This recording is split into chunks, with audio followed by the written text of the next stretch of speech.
100లో 99 మందికి first night రోజు sex జరగదండి. ఇదైతే నేను ఓపెన్ గా చెబుతున్న స్టేట్మెంట్. సెక్స్ లో పార్ట్నర్ సాటిస్ఫాక్షన్ కి పెన్నిస్ సైజ్ కి సంబంధం లేదు. ఓపెన్ గా చెప్పలేని ఫీమేల్స్ అనే ఒక సింపుల్ మాట ఏంటి అని అంటే 40 years బిలోనే మనకు ఈ ప్రీమెచ్యూర్ ఎజాక్యులేషన్ కానీ లేదా ఈ అంగస్తంభన లాంటి సమస్యలు మనకు కనబడుతున్నాయి. వాళ్ళు అంత బిడియపడి మీ దగ్గర రాకపోవడానికి గల కారణాలు ఏమని మీరు భావిస్తున్నారు? సెక్షువల్ ప్రాబ్లం కూడా one of the health problem, అంతేగాని దాని స్పెసిఫిక్ గా చూడాల్సిన అవసరం లేదు. కానీ చాలా మంది మగవాళ్ళకి ఏంటంటే అదొక మేల్ ఈగోయిజం ఉంటుంది. టైర్డ్ అయినా లేదా నాకు స్ట్రెస్ ఉన్నది అనేది ఒక సాకుగా మాత్రమే మగవాళ్ళు చాలాసార్లు చెప్తుంటారా? ఫియర్ ఆఫ్ ఫెయిల్యూర్ అంటారు. అంటే సెక్షువల్ గా నేను చేయలేనేమో అనే ఒక భయము, ఆ భయంతో వాళ్ళు ఇట్లాంటి లేమ్ ఎక్స్క్యూజెస్ అనమాట. ఈ రోజు నాకు మూడ్ లేదనో. What is the average time of sex? Normal sexual time వచ్చేసి మినిమమ్ ఎన్నిసార్లు చేయాలనేది. సో 25 years ఏజ్ లో ఉన్నప్పుడు వీక్లీ, కానీ 50 years ఏజ్ లో ఉన్నప్పుడు అట్లీస్ట్ వీక్లీ.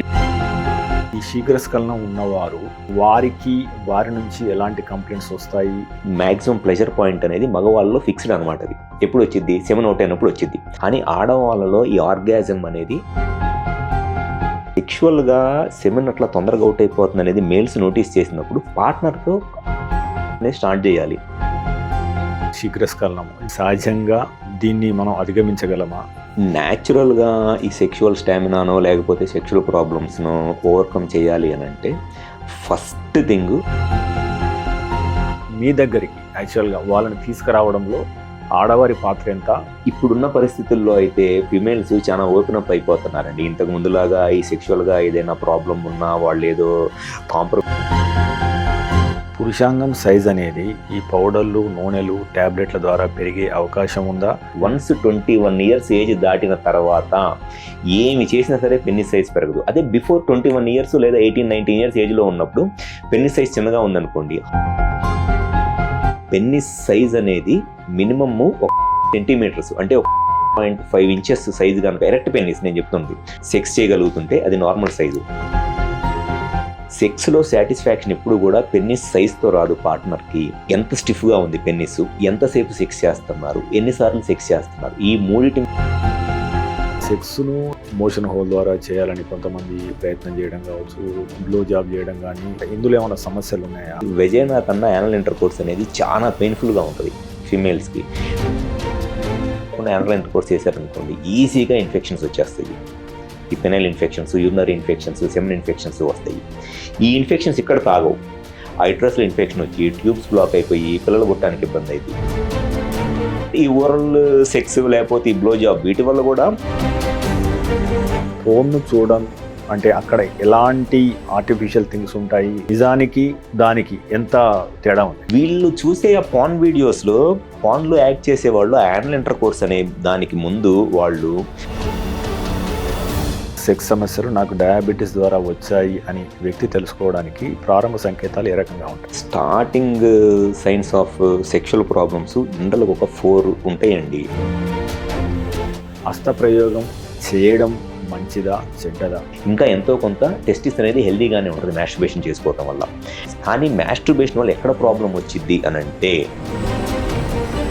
పెళ్లికి ముందు అన్ని విషయాలు మాట్లాడుకునే సమయంలో ఒక ఆండ్రాలజిస్ట్కు చూపించుకోవడం అనేది ఇది ఎవరికి అవసరము? దీని ద్వారా ఎలాంటి ప్రయోజనాలు ఉంటాయి? Because of the only sexual issues వాళ్ళ ఫస్ట్ మ్యారేజ్ డైవర్స్ అయిపోయి సెకండ్ మ్యారేజ్ టైంకి రిలీజ్ అయ్యి before second marriage implant surgery చేయించుకుంటున్నారు. శోభనం రోజు అంటే కొంతమంది మగవాళ్ళు ఉంటారు, ఆ రోజు మొత్తం నా ప్రతాపం మొత్తం చూపించాలని అనుకునే వాళ్ళు కూడా కొంతమంది ఉంటారు. అపోహలేంటి, వాస్తవాలేంటి? ప్రతాపాలు చూపించడానికి రెస్ట్ ఆఫ్ ద లైఫ్ చాలా ఉంది. పురుషాంగం ఫ్రాక్చర్ గురించి మాట్లాడుతున్నాం కదా, అక్కడ బోన్ ఉండదు యాక్చువల్గా, మనం ఫ్రాక్చర్ అని ఎందుకు అంటాము? సెక్షువల్గా ఫిమేల్ ఆన్ ద టాప్ పొజిషన్లో ట్రై చేసే వాళ్ళకి ఎక్కువగా ఈ ప్రాబ్లం అనేది వచ్చింది. ఎందుకు అనంటే ఎప్పుడైనా మీ అనుభవంలో అంటే ఎలాంటి కేసులు మీ దగ్గరికి వచ్చాయి, వారికి మీరు ఏ రకంగా కౌన్సిల్ ఇచ్చారు? మ్యారేజ్ అయ్యి 6 months అయింది అంటున్నారు, 2 times ఎందుకు ట్రై చేశారు అని చెప్పని అడిగితే ఈ అబ్బాయి దగ్గర నిజంగా విషయం ఉంటే అమ్మాయి ఆగమంటే ఆగుతాడా అని అన్నారు. ఏనా ఇవాళ చాలా హ్యాపీగా ఉన్నావు? మెడిసిన్ బిల్ ఇంత తక్కువగా వస్తే హ్యాపీగా ఉండక ఎలా ఉంటామమ్మా? ఇంత తక్కువ రేట్కే ఇస్తున్నారంటే క్వాలిటీలో ఏమైనా డిఫరెన్సెస్ ఉన్నాయేమో? మార్కెటింగ్, డిస్ట్రిబ్యూషన్ ఇంకోటోనే అదనపు ఛార్జీలు లేవు కాబట్టే 50 to 80% మనకి డిస్కౌంట్ లో ఇస్తున్నారు. Med plus.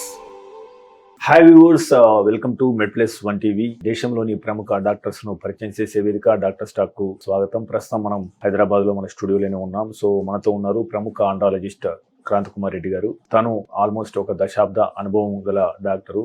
ముఖ్యంగా ఈ సెక్స్ సమస్యల పట్ల ఎంతో అవగాహన పెంచే ప్రయత్నం చేస్తున్నారు. మనం ఎంత అనుకున్నా గానీ ఇప్పటికీ మగవాళ్ళు చాలా మంది తమ సమస్యలు చెప్పుకోవడానికి అంటే బిడియంగా ఫీల్ అవుతున్నారు. అసలు ఈ సెక్సువల్ సమస్యలు ప్రారంభంలో గుర్తించిన ద్వారా ఎంత సులువుగా వీటికి పరిష్కారం మనం అందించవచ్చు, అదే రకంగా వీటికి ఎలాంటి సర్జికల్ ప్రొసీజర్ చేస్తున్నారు, ఈ సమస్యల్ని మనం ఎంత వేగంగా మనం పరిష్కరించుకోగలుగుతాము, దీని ద్వారా తిరిగి అంటే మామూలుగా జీవనం ఎలా కొనసాగించవచ్చు అనే అంశాలపై అవగాహన పెంచడానికి మీ ముందుకు తీసుకొస్తున్నాను డాక్టర్ క్రాంత్ కుమార్ రెడ్డి గారిని. Let's welcome. డాక్టర్ గారు నమస్తే అండి. నమస్తే అండి. సో డాక్టర్ గారు, మీరు విజయవాడలో ముఖ్యంగా జే ఆండ్రాలజీ పెట్టి అదే రకంగా ఆల్మోస్ట్ 5 బ్రాంచ్ల్లో మీరు సేవలు అందిస్తున్నారు. అంటే అక్కడ ఎట్లా ఉన్నది, మీరు ఈ 5 బ్రాంచ్లు పెట్టడం గల కారణం ఏంటి, ముఖ్యంగా ఆండ్రాలజీ వైపు మిమ్మల్ని నడిపించింది ఏంటి, ఎందుకు ఆండ్రాలజీ అంటే మీకు ఆసక్తి కలిగింది? సో మీ విద్యాభ్యాసం కొద్దిగా పరిచయం చేస్తాను. హాయ్ అండి, నా పేరు డాక్టర్ క్రాంత్ కుమార్ రెడ్డి. మా హాస్పిటల్ పేరు జే ఆండ్రాలజీ అండ్ మెన్స్ హెల్త్. మాకు 5 బ్రాంచెస్ ఉన్నాయండి. ఫస్ట్ మెయిన్ బ్రాంచ్ వచ్చేసి Vijayawada, and weekly consultations Vizag, Rajahmundry, Nellore and కర్నూలులో కన్సల్టేషన్స్ ఉంటాయండి. నాకు ఆల్మోస్ట్ నేను నిమ్స్లో పీజీ చేసిన రోజుల నుంచి కూడా నాకు కంప్లీట్ యూరాలజీ పీజీ చేస్తున్నప్పటి నుంచి కూడా నాకు దాంట్లో సబ్ స్పెషాలిటీ అనే ఆండ్రాలజీ మీద కొంత ఇంట్రెస్ట్ ఉండేది. అండ్ వన్స్ ఆ ఇంట్రెస్ట్ అనేది పీజీ లాస్ట్ ఇయర్కి వచ్చేటప్పటికి నా నెక్స్ట్ కెరియర్ని ఆండ్రాలజీలోనే చూసుకోవాలి అని చెప్పేసి అని నేను డిసైడ్ అయ్యాను. అది ఫస్ట్ అయితే మటుకు అది బేసిక్ ఒక ఇంట్రెస్ట్ ఉండేది నాకు ఫస్ట్ నుంచి కూడా. ఎందుకంటే ఈ సెక్షువల్గా ఉన్న ఇష్యూస్ చాలా మందికి సరైన అవగాహన లేక, ఎక్కడ చూపించుకోవాలో తెలియక, అండ్ చూపించుకోవటానికి సిగ్గుపడతాను, లేకపోతే ఆ ఫియర్తో కానివ్వండి, లేకపోతే షైనెస్తో కానివ్వండి, చాలామంది సెక్షువల్గా ఇబ్బంది పడతా ఉన్నారు. నేను పర్సనల్గా కూడా మా ఫ్రెండ్స్ దగ్గర నుంచి కానివ్వండి, లేకపోతే మా కొలీగ్స్ దగ్గర నుంచో, చాలామంది దగ్గర నుంచి, మా స్కూల్ మేట్స్ దగ్గర నుంచి సెక్షువల్గా ఇబ్బందులు పడుతున్నప్పుడు వాళ్ళు ఎట్లా ఈ సైకలాజికల్గా అండ్ ఫ్యామిలీ పరంగా ఇబ్బందులు ఎదుర్కొంటున్నారని నేను పర్సనల్గా చూశాను. నేను అది నన్ను ఈ ఆండ్రాలజీ సైడ్ నాకు ఇంట్రెస్ట్ క్రియేట్ అవడానికి హెల్ప్ అయింది. సో ఆఫ్టర్ పీజీ నేను ఆండ్రాలజీలో మళ్ళీ ట్రైనింగ్ కోసం ఒక 1 year పాటు, నేను యూరాలజీలో పీజీ అయిపోయిన సూపర్ స్పెషాలిటీ అయిపోయిన తర్వాత ఒక 1 year పాటు నేను కాన్ఫరెన్స్లకు అటెండ్ అయ్యి, అండ్ ఒక 4 months యూకే వెళ్ళొచ్చి అక్కడ లండన్లో కొంత ఆండ్రాలజీ మీద ఒక ట్రైనింగ్ లాగా తీసుకొని ఈ కాన్ఫరెన్స్ అటెండ్ అయ్యి, అండ్ కొంత ఇండియాలో ఉన్న వెల్ వర్స్డ్ ఆండ్రాలజిస్టుల దగ్గర ఈ వర్క్షాప్స్కి వాటికి అటెండ్ అయ్యి నేను ట్రైన్ అయ్యానండి. సో ఆఫ్టర్ దట్ నేను విజయవాడలో ఫస్ట్ హాస్పిటల్ స్టార్ట్ చేయడం అనేది జరిగింది 2019లో. ఇంకా తర్వాత విత్ ఇన్ దిస్ 7-8 years మేము దాన్ని వైజాగ్, రాజమండ్రి, నెల్లూరు మరియు కర్నూలుకు కూడా ఈ ఎక్స్పాండ్ చేసాము బ్రాంచెస్. డాక్టర్ గారు, సాధారణంగా ఏదైనా అనారోగ్య సమస్య వచ్చినప్పుడు వాళ్ళు వెంటనే ఫ్యామిలీకి చెప్తారు, మమ్మీ లేదా డాడీ లేదా వాళ్ళ షేర్ చేసుకుంటారు, నాకు ఇది ఉంది, ఇన్కన్వీనియన్స్ ఉంది, వెంటనే డాక్టర్ దగ్గరికి వెళ్తా అని చెప్పేసి. కానీ ముఖ్యంగా ఈ సెక్సువల్ సమస్యలు వచ్చేసరికి వాళ్ళు బాధపడుతున్నా కానీ చెప్పడానికి ఇష్టపడరు. ఒకవేళ మిగతా వాళ్ళకి తెలిసిన డాక్టర్ దగ్గరికి పోవడానికి ఇష్టపడరు. వీళ్ళు అట్లా మౌనంగా బాధపడే వారి సంఖ్య ఎక్కువ కనబడుతుంది. సో ఇప్పటికీ ఆల్మోస్ట్ 40 years బిలోనే మనకు ఈ ప్రీమెచ్యూర్ ఎజాక్యులేషన్ కానీ లేదా ఈ అంగస్తంభన లాంటి సమస్యలు మనకు కనబడుతున్నాయి. ఇందులో ఎంతమంది వెంటనే మీ దగ్గరకు వస్తున్నారు, వాళ్ళు అంత బిడియపడి మీ దగ్గర రాకపోవడానికి గల కారణాలు ఏమని మీరు భావిస్తున్నారు? జనరల్గా ఇప్పుడు ఉన్న సొసైటీలో ఫస్ట్ అసలు ఎవరికైనా ఈ హెల్త్ ఇష్యూస్ ఏది వచ్చినా, అది ఆండ్రాలజీ రిలేటెడ్ సెక్షువల్ ఇష్యూస్ కానివ్వండి, లేకపోతే ఏ హెల్త్ ఇష్యూస్ వచ్చినా వాళ్ళు ఫస్ట్ చేస్తుంది ఏంటంటే ప్రతిదానికి కూడా ఈ గూగుల్లో సెర్చ్ చేసి అసలు ఆ ప్రాబ్లం ఏంటనేది వాళ్ళకు వాళ్ళు తెలుసుకోవడానికి ట్రై చేస్తున్నారు. సో గూగుల్ అనేది అది జస్ట్ ఇన్ఫర్మేషన్ ఇస్తుంది, అంతేగాని it won't give you knowledge to the patient. So చాలాసార్లు ఏమైందంటే ఒక వేగ్ ఇన్ఫర్మేషన్ వల్ల పేషెంట్స్ మిస్లీడ్ అయిపోతున్నారు.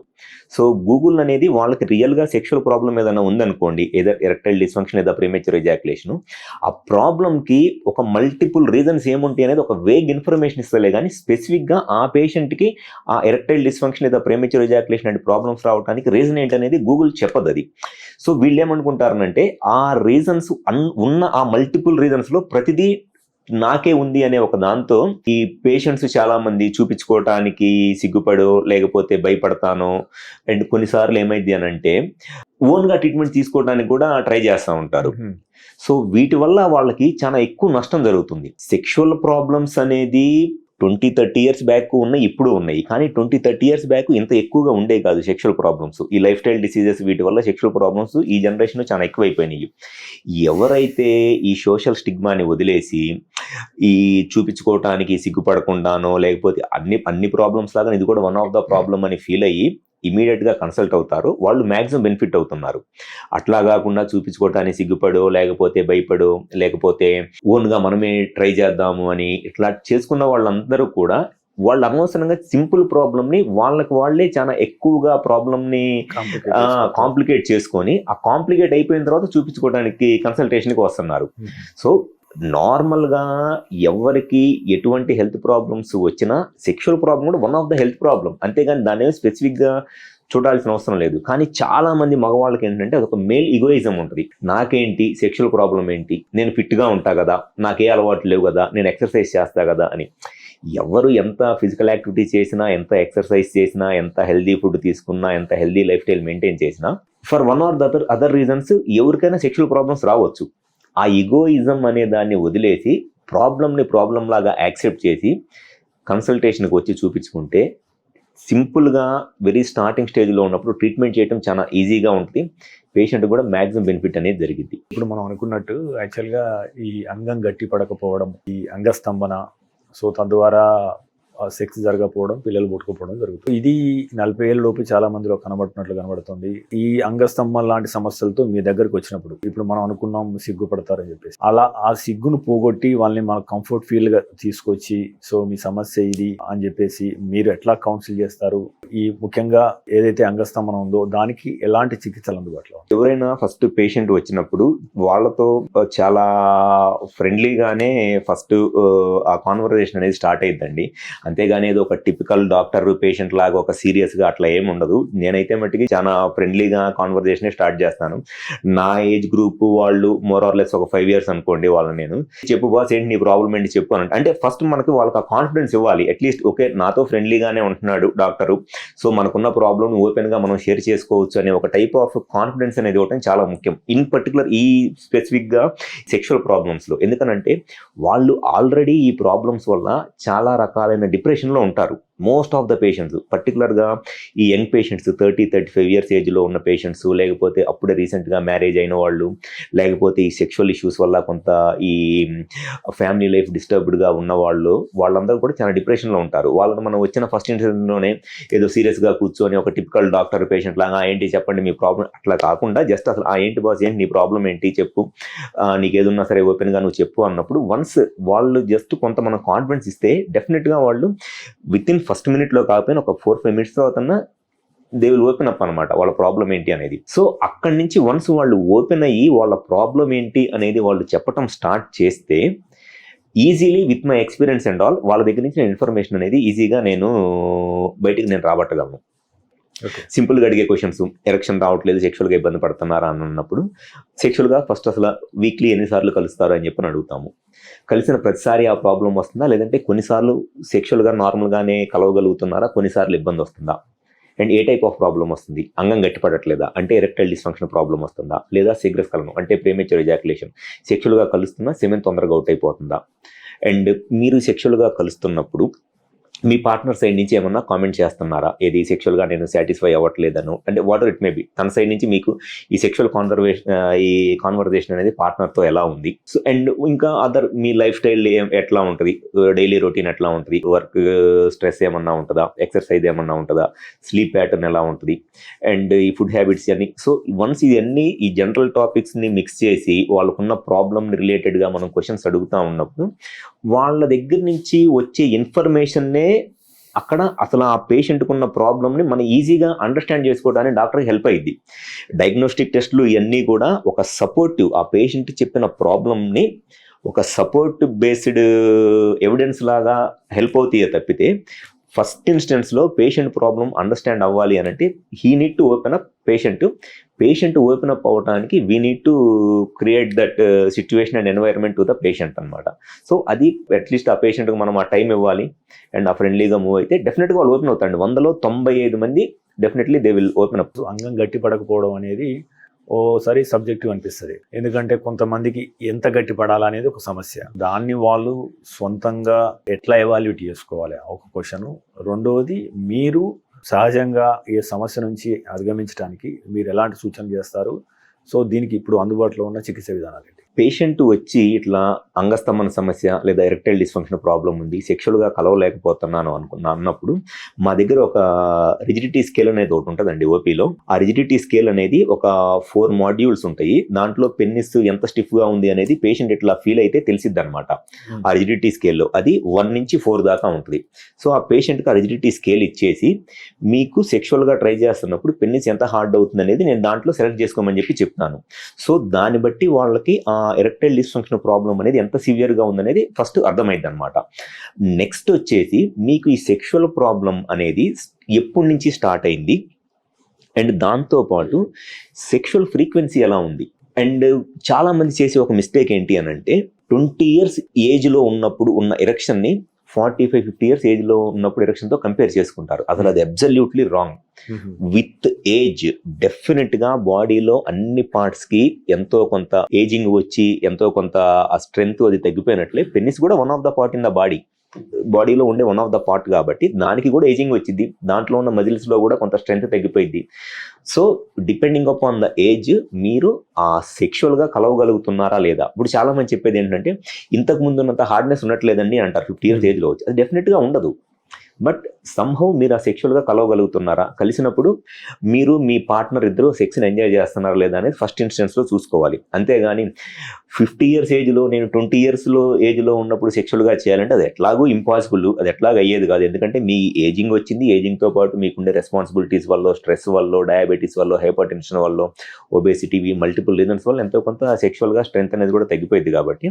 అండ్ పార్ట్నర్తో మీరు ఈ సెక్షువల్ ప్రాబ్లమ్స్ ఎంత కమ్యూనికేట్ చేస్తున్నారు, పార్ట్నర్ ఏమన్నా సెక్షువల్గా తను ఏమన్నా సాటిస్ఫై అవ్వట్లేదు అని అంటున్నారు. ఎందుకంటే మిగతా ప్రాబ్లమ్స్ అన్నీ ఏ ప్రాబ్లం అయినా అండి, మిగతా హెల్త్ ఇష్యూస్ అన్నీ కూడా పేషెంట్కి వాళ్ళ యొక్క ఓన్ ప్రాబ్లం. అది సెక్స్ అనే దగ్గరికి వచ్చేటప్పటికి అది మేల్లో ఉన్న ప్రాబ్లం అయినా అది ఇద్దరికి రిలేటెడ్ అయిన ఇష్యూ అది. సో ఈ సెక్షువల్ ఇష్యూ వల్ల మీ పార్ట్నర్ ఏ రకంగా ఫీల్ అవుతున్నారు, తను ఎంత సాటిస్ఫై అవుతున్నారు, తనేమి ఎక్స్పెక్ట్ చేస్తున్నారు, మీ దగ్గర నుంచి సెక్షువల్గా తనేమి ఎక్స్పెక్ట్ చేస్తున్నారు, ఇవన్నీ కూడా తెలుసుకోవాలి. సో మీరు పార్ట్నర్తో సెక్షువల్గా ఎంత కమ్యూనికేట్ చేస్తారు అనేది కూడా కంపల్సరీగా తెలుసుకోవాలి. కాబట్టి ఇవన్నీ అడగటం వల్ల మనకి ఒక బేసిక్ ఐడియా వస్తుంది. అసలు వాళ్ళ సెక్షువల్ ఫ్రీక్వెన్సీ ఎలా ఉంది, పార్ట్నర్ సైడ్ నుంచి ఏం ఎక్స్పెక్టేషన్స్ ఉన్నాయి, పేషెంట్స్ ఏం ఎక్స్పెక్ట్ చేస్తున్నారు సెక్షువల్గా అనేది. సో వన్స్ ఇవన్నీ మనకి ఇన్ఫర్మేషన్ వచ్చిన తర్వాత డెఫినెట్గా ట్రీట్మెంట్ అనేది చాలా సింప్లిఫై అయిపోయింది. ట్రీట్మెంట్ ఏ రకంగా ఉంటుంది సాధారణంగా ఈ అంగస్తంభనకు? ఇప్పుడు మెజారిటీ కారణాలు ఏంటి, వాటికి మీరు చేసే చికిత్స విధానం ఏంటి? ఇప్పుడు ఉన్న పరిస్థితుల్లో ఎక్కువ మందిలో సైకలాజికల్ ఆర్ సైకోజెనిక్ కిడీ అంటారండి. అంటే వాళ్ళకి sexual problem, real sexual problem అనేది ఒక 10% ఉంటుంది. అంటే ఒక 10 times సెక్షువల్గా కలిసినప్పుడు ఒక 7-8 times సెక్షువల్గా కలుస్తారు. ఒక 2-3 times ఆ రోజుకి ఉన్న స్ట్రెస్ వల్ల, లేకపోతే కొంత యాంగ్జైటీ వల్ల, లేకపోతే ఇంట్రెస్ట్ లేకపోవడం వల్ల ఆ 1 or 2 times కలవలేనప్పుడు ఇంకా వాళ్ళకి ఏమైందంటే నాకేదో సెక్షువల్ ప్రాబ్లం వచ్చేసింది అనేది ఫీల్ అయిపోతూ ఉంటారు. బట్ ఆ రోజు వాళ్ళు సెక్షువల్గా కలవలేకపోవడానికి not because of any organic reason. So ఎక్కువ మందిలో సైకలాజికల్ రీజన్సే కారణం ఉంటుందండి. సో ఈ సైకలాజికల్ రీజన్స్ అనేది మనము ఏం టెస్ట్లు ఏమి ఉండవు దానికి. జస్ట్ పేషెంట్ని మనం ఒక క్వశ్చనీర్ ద్వారా ఎవాల్యుయేట్ చేస్తే మనకు అర్థమైపోయింది అది సైకోజెనిక్ కిడియా లేదా ఆర్గానిక్ కిడియా అనేది అర్థమైపోయింది. నెక్స్ట్ ఇన్స్టెన్స్లో వాళ్ళని అడిగేది డయాబెటీస్ ఏమైనా ఉందా, హైపర్ టెన్షన్ అంటే షుగర్ బీపీ ప్రాబ్లమ్స్ ఏమైనా ఉన్నాయా, స్మోకింగ్ ఆల్కహాల్ ఏమైనా ఉన్నాయా, ఒకవేళ స్మోకింగ్ లాంటి అలవాట్లు కానీ ఆల్కహాల్ లాంటి అలవాట్లు కానీ ఏమన్నా ఉంటే ఎన్ని సిగరెట్లు తాగుతారు, ఎంత క్వాంటిటీ ఆల్కహాల్ తీసుకుంటారు అండ్ ఎంత ఫ్రీక్వెంట్గా తీసుకుంటారు. నెక్స్ట్ వచ్చేసి ఈ నేచర్ ఆఫ్ వర్క్ ఎలా ఉంటుంది, జాబ్ స్ట్రెస్ కానివ్వండి, వర్క్ స్ట్రెస్ కానివ్వండి ఏమన్నా ఉంటుందా, మెయిన్గా స్లీప్ ప్యాటర్న్, రెగ్యులర్గా మీరు ఎంత స్లీప్ ఉంటుంది, ఇవన్నీ ఈ అడగటం వల్ల మనకి ఒక ప్రాపర్ ఐడియా వచ్చింది ఆ reason behind the erectile dysfunction or sexual ప్రాబ్లమ్స్కి. నెక్స్ట్ వచ్చేసి దానికి సపోర్టివ్గా మనము హార్మోన్ ఎవాల్యుయేషన్, జనరల్గా ఈ సెక్షువల్ ప్రాబ్లమ్స్కి వన్ ఆఫ్ ద రీజన్ ఏదైనా హార్మోన్ ప్రాబ్లమ్స్ ఉంటే కూడా సెక్షువల్ ప్రాబ్లమ్స్ వస్తాయి. సో ఈ హార్మోన్స్ ఎలా ఉన్నాయి, పర్టికులర్గా testosterone hormone, prolactin, estradiol, FSH, LH ఈ 5 హార్మోన్స్. అండ్ దాంతోపాటు ఈ పెన్నిస్కి సంబంధించిన మజిల్స్లో స్టిఫ్నెస్ ఏమైనా వస్తుందా అనేది చెక్ చేసుకోవడానికి సింపుల్గా పెరిస్కోప్ అనే టెస్ట్ ఉంటుంది. ఈ పెరిస్కోప్ టెస్ట్, ఇంకా ఫైనల్గా సివియర్ ఎరెక్టైల్ డిస్ఫంక్షన్ ప్రాబ్లం ఉన్నప్పుడు ఫినైల్ డాప్లర్ టెస్ట్ కూడా చేయాల్సి వచ్చింది. సో బేసిక్గా ఈ పేషెంట్ నుంచి వచ్చే ఇన్ఫర్మేషన్ త్రూ క్వశ్చనేరు అండ్ దానికి సపోర్టివ్గా ఈ బ్లడ్ టెస్ట్లు, హార్మోన్ ఎవాల్యుయేషన్ ప్లస్ ఈ పెరిస్కోప్ టెస్ట్ చేస్తే పెన్నిస్లో మజిల్ స్టిఫ్నెస్ ఎలా ఉంది and if needed phenyl Doppler టెస్ట్లు, వీటి ద్వారా మనకు ఒక క్లియర్ కట్ ఐడియా వచ్చేస్తుంది పేషెంట్కి ఎరెక్టైల్ డిస్ఫంక్షన్ ప్రాబ్లమ్ ఎంత సివియర్గా ఉంది ఏంటి అని. ఎక్కువ నాకు స్ట్రెస్ ఉన్నది కాబట్టి అది జరగలేదు అని చెప్పేసి కొంతమంది ఫీల్ అవుతుంటారు. యాక్చువల్గా ఒక్కోసారి భార్య కావాలనుకొని అన్నప్పుడు కూడా నేను ఆఫీస్లో టైర్డ్ అయినా అని చెప్పేసి అని చాలామంది చెప్పే మాట. యాక్చువల్గా ఈ టైర్డ్ అయినా లేదా నాకు స్ట్రెస్ ఉన్నది అనేది ఒక సాకుగా మాత్రమే మగవాళ్ళు చాలాసార్లు చెప్తుంటారా? మీ దగ్గరికి యాక్చువల్గా వాళ్ళని తీసుకురావడంలో ఆడవారి పాత్ర ఎంత, ఇప్పుడు మారుతున్న ట్రెండ్స్లో ఏ రకంగా ఉంది? ఇప్పుడున్న పరిస్థితుల్లో అయితే ఫిమేల్స్ చాలా ఓపెన్ అప్ అయిపోతున్నారండి. ఇంతకు ముందులాగా ఈ సెక్షువల్గా ఏదైనా ప్రాబ్లం ఉన్నా వాళ్ళు ఏదో కాంప్రమైజ్ అయ్యేమీ ఉండట్లేదు. వాళ్ళు చాలామంది నా దగ్గరికి వచ్చే పేషెంట్స్ని వాళ్ళ పార్ట్నరే తీసుకొని వస్తున్నారు. మా partner or husband or whatever it maybe సెక్షువల్గా ఇంతకు ముందు ఉన్నంత పెర్ఫార్మెన్స్ లేదు, లేకపోతే సెక్షువల్గా ఆ ఫీమేల్ అంతా సాటిస్ఫై అవ్వట్లేదు అనే దాన్ని వాళ్ళే పేషెంట్ని అంటే ఆ మేల్ని తీసుకొని వస్తున్నారు. సో ఫిమేల్ సైడ్ నుంచి కొంత ఈ సెక్షువల్గా ఈ అవేర్నెస్ ఇవన్నీ బాగానే వచ్చేసి వాళ్ళే మేల్ని వెళ్ళి చూపించుకోమని చెప్పటము, లేకపోతే వాళ్ళే డైరెక్ట్గా తీసుకొని రావటం కూడా చేస్తున్నారు. అండ్ మీరు అడిగినట్లు ఈ స్ట్రెస్ ఇవి ఎంత మట్టికి ఈ సెక్షువల్ ప్రాబ్లమ్స్కి రిలేటెడ్ అని అంటే డెఫినెట్గా స్ట్రెస్, యాంగ్జైటీ, ఈ డిప్రెషన్ కానివ్వండి ఇట్లాంటి రీజన్స్ వల్ల సెక్షువల్ ప్రాబ్లమ్స్ అనేవి వస్తాయి. కాకపోతే మీరు అన్నట్లు కొంతమంది పేషెంట్స్ అది ఒక సాకులాగా కూడా వాడుకుంటారనమాట. ఏది వాళ్ళకి రియల్గా సెక్షువల్ ప్రాబ్లం ఉండి ఆ సెక్షువల్ ప్రాబ్లమ్ని కవర్ చేసుకోవడానికి ఈరోజు నాకు వర్క్ ఉంది, లేకపోతే ఆఫీస్లో టైర్డ్ అయిపోయాను అనే దాన్ని ఒక సాకులాగా కూడా వాడుకుంటారు. అది మనము పేషెంట్తో వన్స్ మనం ఓపెన్గా మాట్లాడితే వాళ్ళు ఈజీగా చెప్తారండి. అది మెయిన్గా ఎందుకనంటే ఫియర్ ఆఫ్ ఫెయిల్యూర్ అంటారు. అంటే సెక్షువల్గా నేను చేయలేనేమో అనే ఒక భయము, ఆ భయంతో వాళ్ళు ఇట్లాంటి లేమ్ ఎక్స్క్యూజెస్ అనమాట. ఈరోజు నాకు మూడ్ లేదనో, లేకపోతే ఈరోజు నాకు పని ఉందనో, ఈరోజు టైర్డ్ అయిపోయానో చెప్తారు. అండ్ ఆ ఫియర్ ఆఫ్ ఫెయిల్యూర్ అనేది స్టార్టింగ్లో ఫెయిల్యూర్తో ఎక్కడ నేను తగ్గిపోతాను పార్ట్నర్ ముందు అనే దాంతో ఫియర్ ఆఫ్ ఫెయిల్యూర్ లాగా స్టార్ట్ అయ్యి నెక్స్ట్ అయిపోయిందంటే ఎస్కేపింగ్ అనమాట, తప్పించుకుంటారు. అది ఫస్ట్ దాని యొక్క కాన్సిక్వెన్సెస్ ఎలా ఉంటాయి అంటే ఈ సైకలాజికల్ ఈడీలో ఫస్ట్ 1 or 2 times సెక్షువల్గా ట్రై చేసినప్పుడు సెక్షువల్గా పెర్ఫామ్ చేయలేకపోయారు అనుకోండి, వాళ్ళకి సడన్గా బ్రెయిన్లో నేనేంటి సెక్షువల్గా చేయలేకపోతున్నాను ఏంటి అనే ఒక డౌట్ అనేది క్రియేట్ అయింది. సో నెక్స్ట్ టైం ట్రై చేస్తున్నప్పుడు చేయగలనా లేదా అనే ఒక డౌట్తో ట్రై చేస్తారు. సో అవుట్ ఆఫ్ డిజైరు సెక్స్ని ఎంజాయ్ చేయడానికి సెక్స్ చేయటం వేరు, డౌట్తోనూ భయంతోనూ ట్రై చేయటం వేరు. ఫస్ట్ 2 times డిజైర్తో ట్రై చేస్తారు కానీ చేయలేకపోతారు. 3rd టైంకి వచ్చేటప్పటికేమో డౌట్తో ట్రై చేస్తారు, అప్పుడు చేయలేకపోతారు. 4th టైం వచ్చేటప్పటికి ఏం చేస్తారంటే అసలు నేను చేయగలనా లేదా అనేది టెస్ట్ చేసుకోవడానికి అన్నట్లు చేస్తారు. ఇంకా అక్కడ డిజైర్ ఉండదు, డౌట్ ఉండదు, నేను చేయగలనా లేదా అని టెస్ట్ చేసుకోవాలన్నట్టు ట్రై చేస్తారు, అప్పుడు ఫెయిల్ అయిపోతారు. ఈ 4 times ఫెయిల్ అయిపోయిన తర్వాత 5th టైం ఆ ఫియర్ ఆఫ్ ఫెయిల్యూర్ వచ్చేస్తుంది, నేను చేయలేనేమో అని ఒక భయం వచ్చేస్తుంది. దాని నెక్స్ట్ కాన్సిక్వెన్స్ వచ్చేసి ఎస్కేపింగ్ అనమాట. ఇవి జనరల్గా ఈ సైకలాజికల్ ఈడీలో ఉండే ఒక కాన్సిక్వెన్సెస్. ఎప్పుడైతే ఫస్ట్ ఇన్స్టెన్స్లో సెక్షువల్గా ట్రై చేస్తున్నప్పుడు 1 or 2 times ట్రై చేసి ఆ 2 times చేయలేకపోయారు, అప్పుడే వచ్చి ఒక క్వాలిఫైడ్ ఆండ్రాలజిస్ట్ని కనుక కన్సల్ట్ అయినట్లయితే డెఫినెట్గా వాళ్ళకి చాలా ఈజీగా వాళ్ళ ప్రాబ్లమ్ని ట్రీట్ చేయవచ్చు. కానీ అక్కడ ఏమైందంటే వాళ్ళంతటా వాళ్ళు ఏదేదో ట్రై చేసేసి ఓన్గా దాని నుంచి బయటికి రావాలని చెప్పని ఇంకా ఎక్కువ కన్ఫ్యూజ్ అయిపోయి ఇంకా ప్రాబ్లం ఎక్కువ క్రియేట్ చేసుకుంటూ ఉంటారు. విలువైన విశ్వసనీయమైన ఆరోగ్య సమాచారాన్ని అందించడానికి మనం మెడ్ప్లస్ 1 టీవీని ఏర్పాటు చేశాం. అనతి కాలంలోనే మనం 3 లక్షలకు పైగా సబ్స్క్రైబర్లు, అదే రకంగా 7 కోట్ల వ్యూస్ను సాధించుకున్నాం. మీ సహకారానికి ప్రత్యేక ధన్యవాదాలు. అయితే మన ఛానల్ చూస్తున్న వారిలో ఇప్పటికీ 94% పైగా మంది సబ్స్క్రైబ్ చేసుకోకుండానే చూస్తున్నారు. మీకు తెలుసు మనం దేశంలో ఉన్న టాప్ డాక్టర్ను ఇంటర్వ్యూ చేస్తూ వస్తున్నాం. అదేవిధంగా అమెరికాలో ఉన్న టాప్ డాక్టర్స్ని ఎంతో మందిని ఇంటర్వ్యూ చేయడం ద్వారా మనం తెలుగులో ఎంతో విశ్వసనీయమైన ఆరోగ్య సమాచారాన్ని ఇస్తూ వస్తున్నాం. సో ఇలాంటి ఇంటర్వ్యూలు మరిన్ని చేయడానికి మాకు అవకాశం ఇవ్వడానికి మీరు ఛానల్ని సబ్స్క్రైబ్ చేసుకోండి. అదేవిధంగా ఈ ఛానల్ని సబ్స్క్రైబ్ చేసుకోవడం ద్వారా ఈ విలువైన సమాచారం ఏదైతే తెలుగులో ఉందో ఇది 10 మందికి చేరి వారికి కూడా ఉపయోగపడే అవకాశం ఉంటుంది. So please subscribe and watch MedPlus 1 TV. Doctor గారు ఇంకో సాధారణ సమస్య మనకు శీఘ్రస్ఖలనం. దీన్ని సమస్యగా ఎప్పుడు గుర్తించాలి? సో ఎప్పుడు డాక్టర్ దగ్గరికి వెళ్ళాలి? ఈ శీఘ్రస్ఖలనం ఉన్నవారు వారి నుంచి ఎలాంటి కంప్లైంట్స్ వస్తాయి? వారిని మానసికంగా ఏ రకంగా ఇబ్బంది పెడుతుంది? దీని గురించి కొద్దిగా అవగాహన కల్పించాలి. జనరల్గా చాలామంది పేషెంట్స్లో అసలు ఎరెక్టైల్ డిస్ఫంక్షన్, ప్రీమెచ్యూర్ ఎజాక్యులేషన్ అంటే అంగస్తంభన సమస్య లేదా శీఘ్రస్ఖలనం, ఈ రెండింటికి డిఫరెన్స్ కూడా తెలియదు చాలామందికి. వాళ్ళు వేగ్గా ఏం చెప్తారనంటే మాకు సెక్స్ ప్రాబ్లం ఉంది అని అంటారు. సెక్స్ ప్రాబ్లమ్స్ అనే అనేక రకాలు ఉంటాయి సెక్స్ ప్రాబ్లమ్స్, కానీ కామన్గా ఉండేది ఇది అంగస్తంభన, దాన్ని ఎరెక్టైల్ డిస్ఫంక్షన్ అంటారు, శీఘ్రస్ఖలనం లేదా ప్రీమెచ్యూర్ ఎజాక్యులేషన్ అంటారు. చాలామంది పేషెంట్స్ ఈ రెండింటికి డిఫరెన్స్ కూడా తెలియదు, మాకు సెక్షువల్ ప్రాబ్లం ఉంది అని అంటారు. అంగస్తంభన సమస్య కన్నా శీఘ్రస్ఖలనం ప్రాబ్లమే ఎక్కువ మందిలో ఉంటుంది. శీఘ్రస్ఖలనం అంటే సెక్షువల్గా కలుస్తున్నప్పుడు ఇన్సర్ట్ చేసి పెన్నిస్ని వెజైనాలోకి ఇన్సర్ట్ చేసి మినిమమ్ 4-5 minutes సెక్స్ చేస్తేనే సెక్స్లో ఫీమేల్కి సాటిస్ఫాక్షన్ అనేది వచ్చింది. కానీ చాలామంది మగవాళ్ళలో ఎరెక్ట్ పెన్నిస్ వెజైనాలోకి ఇన్సర్ట్ చేసి ఇట్లా జస్ట్ ఒక 4-5 times less than 10-15 seconds stroke చేయగానే సెమెన్ ఎజాక్యులేట్ అయిపోయింది. దాన్ని శీఘ్రస్ఖలనం ప్రాబ్లం అంటాము.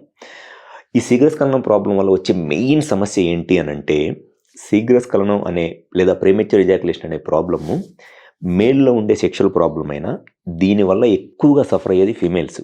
ఎందుకు అనంటే మగవాళ్ళకి సెక్స్ 1 minute చేయనివ్వండి, 10 seconds చేయనివ్వండి, 10 minutes చేయనివ్వండి, మగవాళ్ళకి సెక్స్లో మ్యాక్సిమం ప్లెజరు, హ్యాపీనెస్ అనేది సెమెన్ అవుట్ అయినప్పుడు వచ్చేస్తుంది, ఆర్గాజం అంటారు. సో ఆ ఆర్గాజం లేదా ఆ మ్యాక్సిమం ప్లెజర్ పాయింట్ అనేది మగవాళ్ళలో ఫిక్స్డ్ అనమాట. అది ఎప్పుడు వచ్చింది? సెమెన్ అవుట్ అయినప్పుడు వచ్చింది. సో 1 నిమిషం చేసినా వాళ్ళకి అదే హ్యాపీనెస్ వచ్చింది, 10 నిమిషాలు చేసినా అదే హ్యాపీనెస్ వచ్చింది. కానీ ఆడవాళ్ళలో ఈ ఆర్గాజం అనేది ఫిక్స్డ్ పాయింట్ కాదు. ఆడవాళ్ళలో ఆర్గాజం లేదా సెక్స్లో ఆ ప్లెజర్ అనేది స్టిఫ్గా ఉన్న పెన్నిస్ని వెజైనాలోకి ఇన్సర్ట్ చేసి మినిమం 4-5 minutes ఇట్లా కంటిన్యూస్గా స్ట్రోక్ చేస్తూ ఉంటేనే వాళ్ళకి ఆ ప్లెజర్ అనేది వస్తుంది. ఆ ప్లెజర్ అనేది మినిమమ్ 2 times వస్తేనే ఆడవాళ్ళకి సెక్స్లో సాటిస్ఫాక్షన్ వస్తుంది. ఎట్లా అంటే ఫస్ట్ ఇన్సర్ట్ చేసి పెన్నిస్ ఇట్లా స్ట్రోక్ చేస్తున్నప్పుడు 3 to 4 minutes టైంలో ఫస్ట్ టైం ఒకసారి ఆ ప్లెజర్ వచ్చింది. ఆ ఫస్ట్ టైం ప్లెజర్ వచ్చినప్పుడు 10 seconds 15 seconds ఉంటుంది, పోయిద్ది ఆ ప్లెజర్ ఆడవాళ్ళకి. అప్పటికి సెమెన్ ఎజాక్యులేట్ అవ్వకుండా కంటిన్యూస్గా స్ట్రోక్ చేస్తూ ఉన్నారనుకోండి, మళ్ళీ 4 minutes అప్పుడు ఇంకోసారి వచ్చింది సెకండ్ టైం. ఫస్ట్ టైం వచ్చిన దానికన్నా సెకండ్ టైం చాలా ఎక్కువసేపు ఉంటుంది. ఫస్ట్ టైం 10-15 seconds ఉంటుంది ప్లెజర్ ఆడవాళ్ళలో. సెకండ్ టైం వచ్చేటప్పటికి 30 to 40 seconds ఉంటుంది.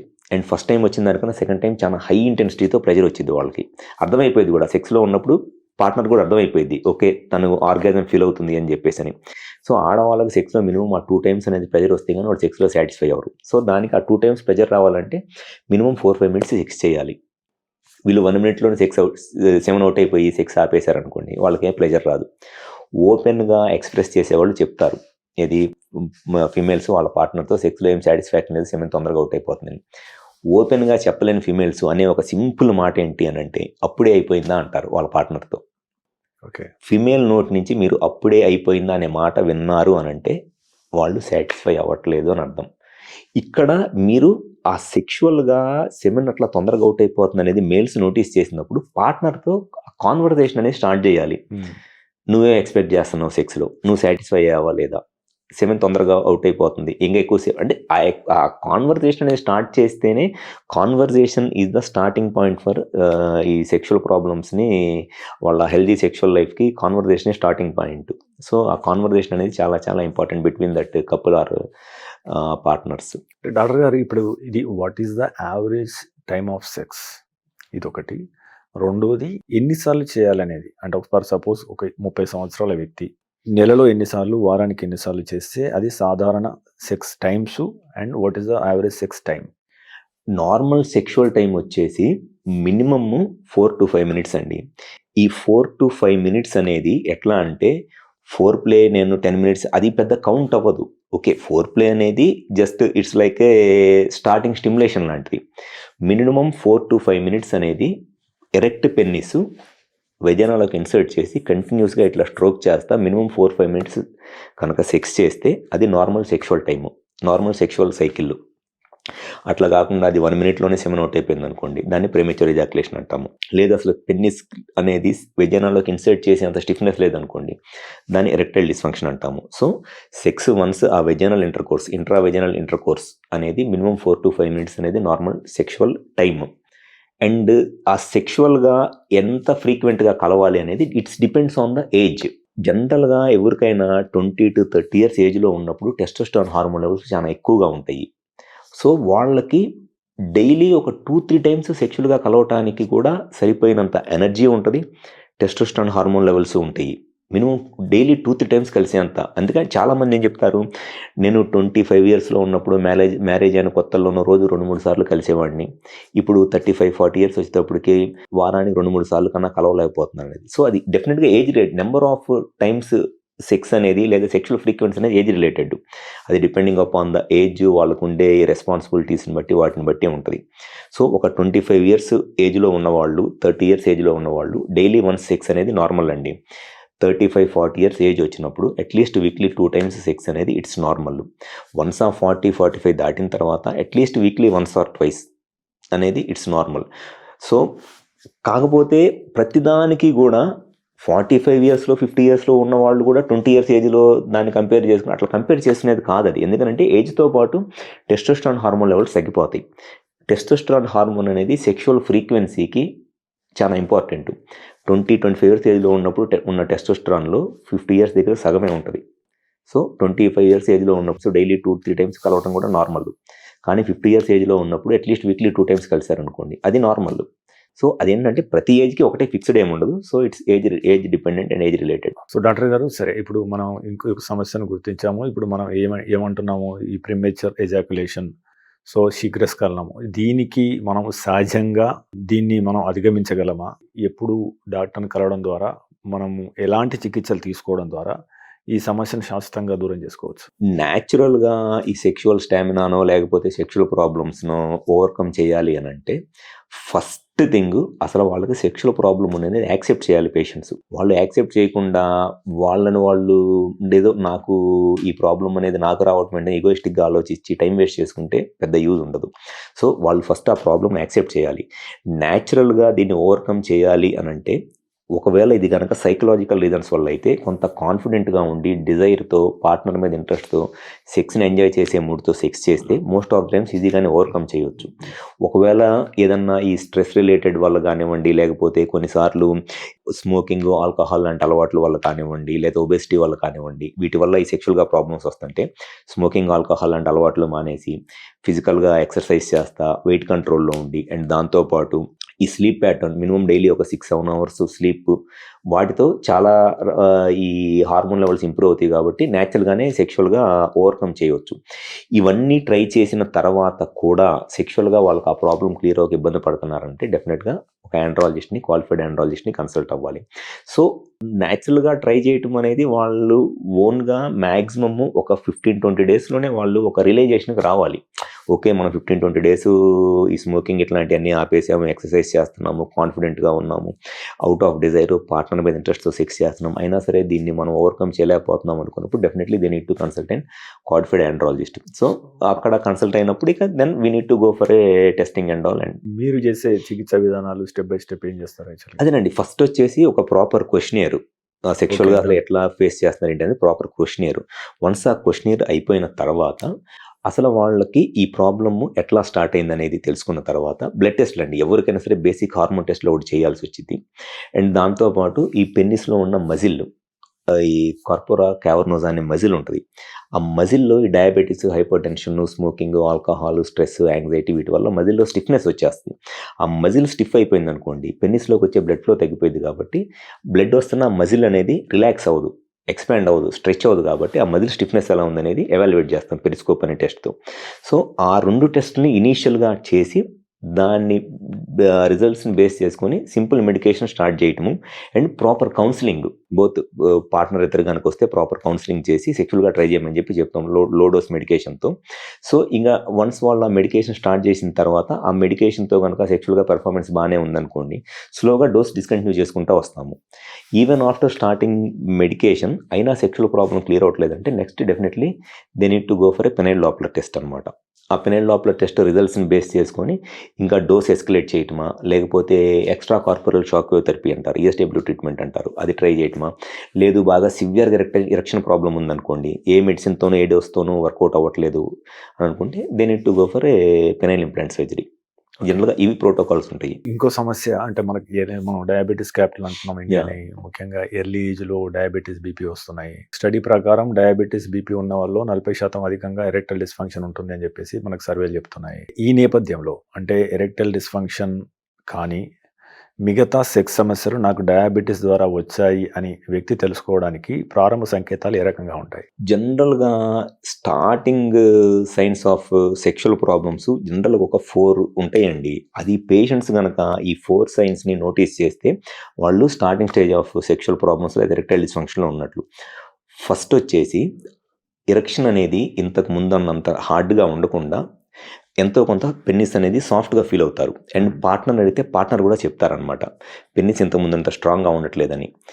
సెకండ్ వచ్చేసి ఎప్పుడైనా సరే ఇన్సర్ట్ చేసి సెక్స్ చేయడానికి ట్రై చేస్తున్నప్పుడు పెన్నిస్ బెండ్ అయిపోతుంది అనుకోండి, స్టిఫ్గా ఉంటే పెన్నిస్ వెజైనాలోకి ఎంటర్ అయింది. అట్లా కాకుండా పెన్నిస్ బెండ్ అయిపోతుంది అనుకోండి, అదేంటంటే one of the early sign of erectile dysfunction, కిందకి బెండ్ అయిపోతుంటే. అండ్ నెక్స్ట్ వచ్చేసి ఎర్లీ సైన్ ఇంకోటి ఏంటి అని అంటే సెక్షువల్ ఫ్రీక్వెన్సీ తగ్గిపోయింది. అంతకుముందు వీక్లీ 3-4 టైమ్స్ సెక్షువల్గా కలిసేవాళ్ళు 10 రోజులకు ఒకసారి 15 రోజులకు ఒకసారి సెక్షువల్గా కలవాలని ఇంట్రెస్ట్ వచ్చింది అనమాట. అది one of the early sign of erectile dysfunction. And next వచ్చేసి మెయిన్గా early morning erections. At least weekly 2 times అన్నా సరే ఎర్లీ మార్నింగ్ ఎరెక్షన్స్, అంటే 30, 35, 40 ఇయర్స్ ఏజ్ గ్రూప్లో అట్లీస్ట్ వీక్లీ 2 టైమ్స్ అన్నా ఎర్లీ మార్నింగ్ ఎరెక్షన్స్ వస్తున్నాయి అనుకోండి, ఇట్స్ న్యాచురల్. అంటే పెన్నిస్కి సంబంధించిన బ్లడ్ ఫ్లో నార్మల్గానే ఉంది, హార్మోన్స్ నార్మల్గానే ఉంది అని అర్థం. అట్లా కాకుండా ఎర్లీ మార్నింగ్ ఎరెక్షన్స్ బాగా తగ్గిపోయినాయి, 10 రోజులకు ఒకసారి 15 రోజులకు ఒకసారి ఎర్లీ మార్నింగ్ ఎరెక్షన్స్ రావట్లేదు, నిద్రలో లేచినప్పుడు అంత గట్టిగా ఉండట్లేదు అనుకున్నప్పుడు అది కూడా ఒక early sign of erectile dysfunction. And next వచ్చేసి చాలా మందిలో సెమెన్ అవుట్ అయినప్పుడు వచ్చే ఆర్గాజమ్ ప్లెజర్, ఆ ప్లెజర్ ఇంటెన్సిటీ తగ్గిపోయింది. ఏదో సెక్స్ చేసామంటే చేసాము అనే ఫీలింగే వచ్చింది, కానీ ఆ సెమెన్ అవుట్ అయినప్పుడు వచ్చే హ్యాపీనెస్ ఫీలింగ్ అనేది తగ్గిపోయింది. అది కూడా ఒక ఎర్లీ సైన్. అండ్ ఇంకోటి వచ్చేసి సెమెన్ వాల్యూమ్ తగ్గిపోయింది. నార్మల్గా సెమెన్ అవుట్ అయినప్పుడు 1.5 to 2 ml వచ్చే సెమెన్ వాల్యూమ్ జస్ట్ ఒక 1 డ్రాప్ వచ్చింది అనమాట. అది కూడా ఒక early sign of erectile dysfunction. So పర్టికులర్గా ఈ 4-5 ఎర్లీ మార్నింగ్ ఎరెక్షన్స్ లేకపోవటము, సెమెన్ అవుట్ అయినప్పుడు సెమెన్ ఎజాక్యులేట్ అయినప్పుడు వచ్చే హ్యాపీనెస్ తగ్గిపోవటము, సెమెన్ వాల్యూమ్ తగ్గిపోవటము, సెక్స్ చేయాలి అనే ఫ్రీక్వెన్సీ కోరిక తగ్గిపోవటము, వారానికి 2-3 సార్లు సెక్స్లో కలిసేవాళ్ళు 15 రోజులకు ఒకసారి 20 రోజులకు ఒకసారి సెక్స్లో కలవటము. అండ్ సెక్స్ చేస్తున్నప్పుడు పెన్నిస్ రిపీటెడ్గా ఇట్లా ఇన్సర్ట్ చేయడానికి ట్రై చేస్తున్నప్పుడు బెండ్ అయిపోవటము, ఇన్సర్ట్ చేయడానికి ట్రై చేస్తున్నప్పుడు వెజైనాలోకి వెళ్ళకుండా బెండ్ అయిపోవటము, లేదంటే సెక్స్ చేస్తున్నప్పుడు సడన్గా సెమెన్ అవుట్ అవ్వకముందే మధ్యలో మెత్తగైపోవటము. ఇవన్నీ early science of erectile dysfunction అన్నమాట. డయాబెటీస్ ఉన్న వారికి ప్రత్యేకంగా అంటే ఈ పగులు లాంటివి ఏర్పడతాయా? సో మీ దగ్గరికి వచ్చే పేషెంట్లకి, అంటే అప్పటిదాకా వారికి డయాబెటీస్ ఉందని తెలియని వాళ్ళకి మీకు డయాబెటీస్ ఉంది ఒకసారి చెక్ చేసుకోండి అని చెప్పే కేసులు ఎన్ని ఉంటాయి?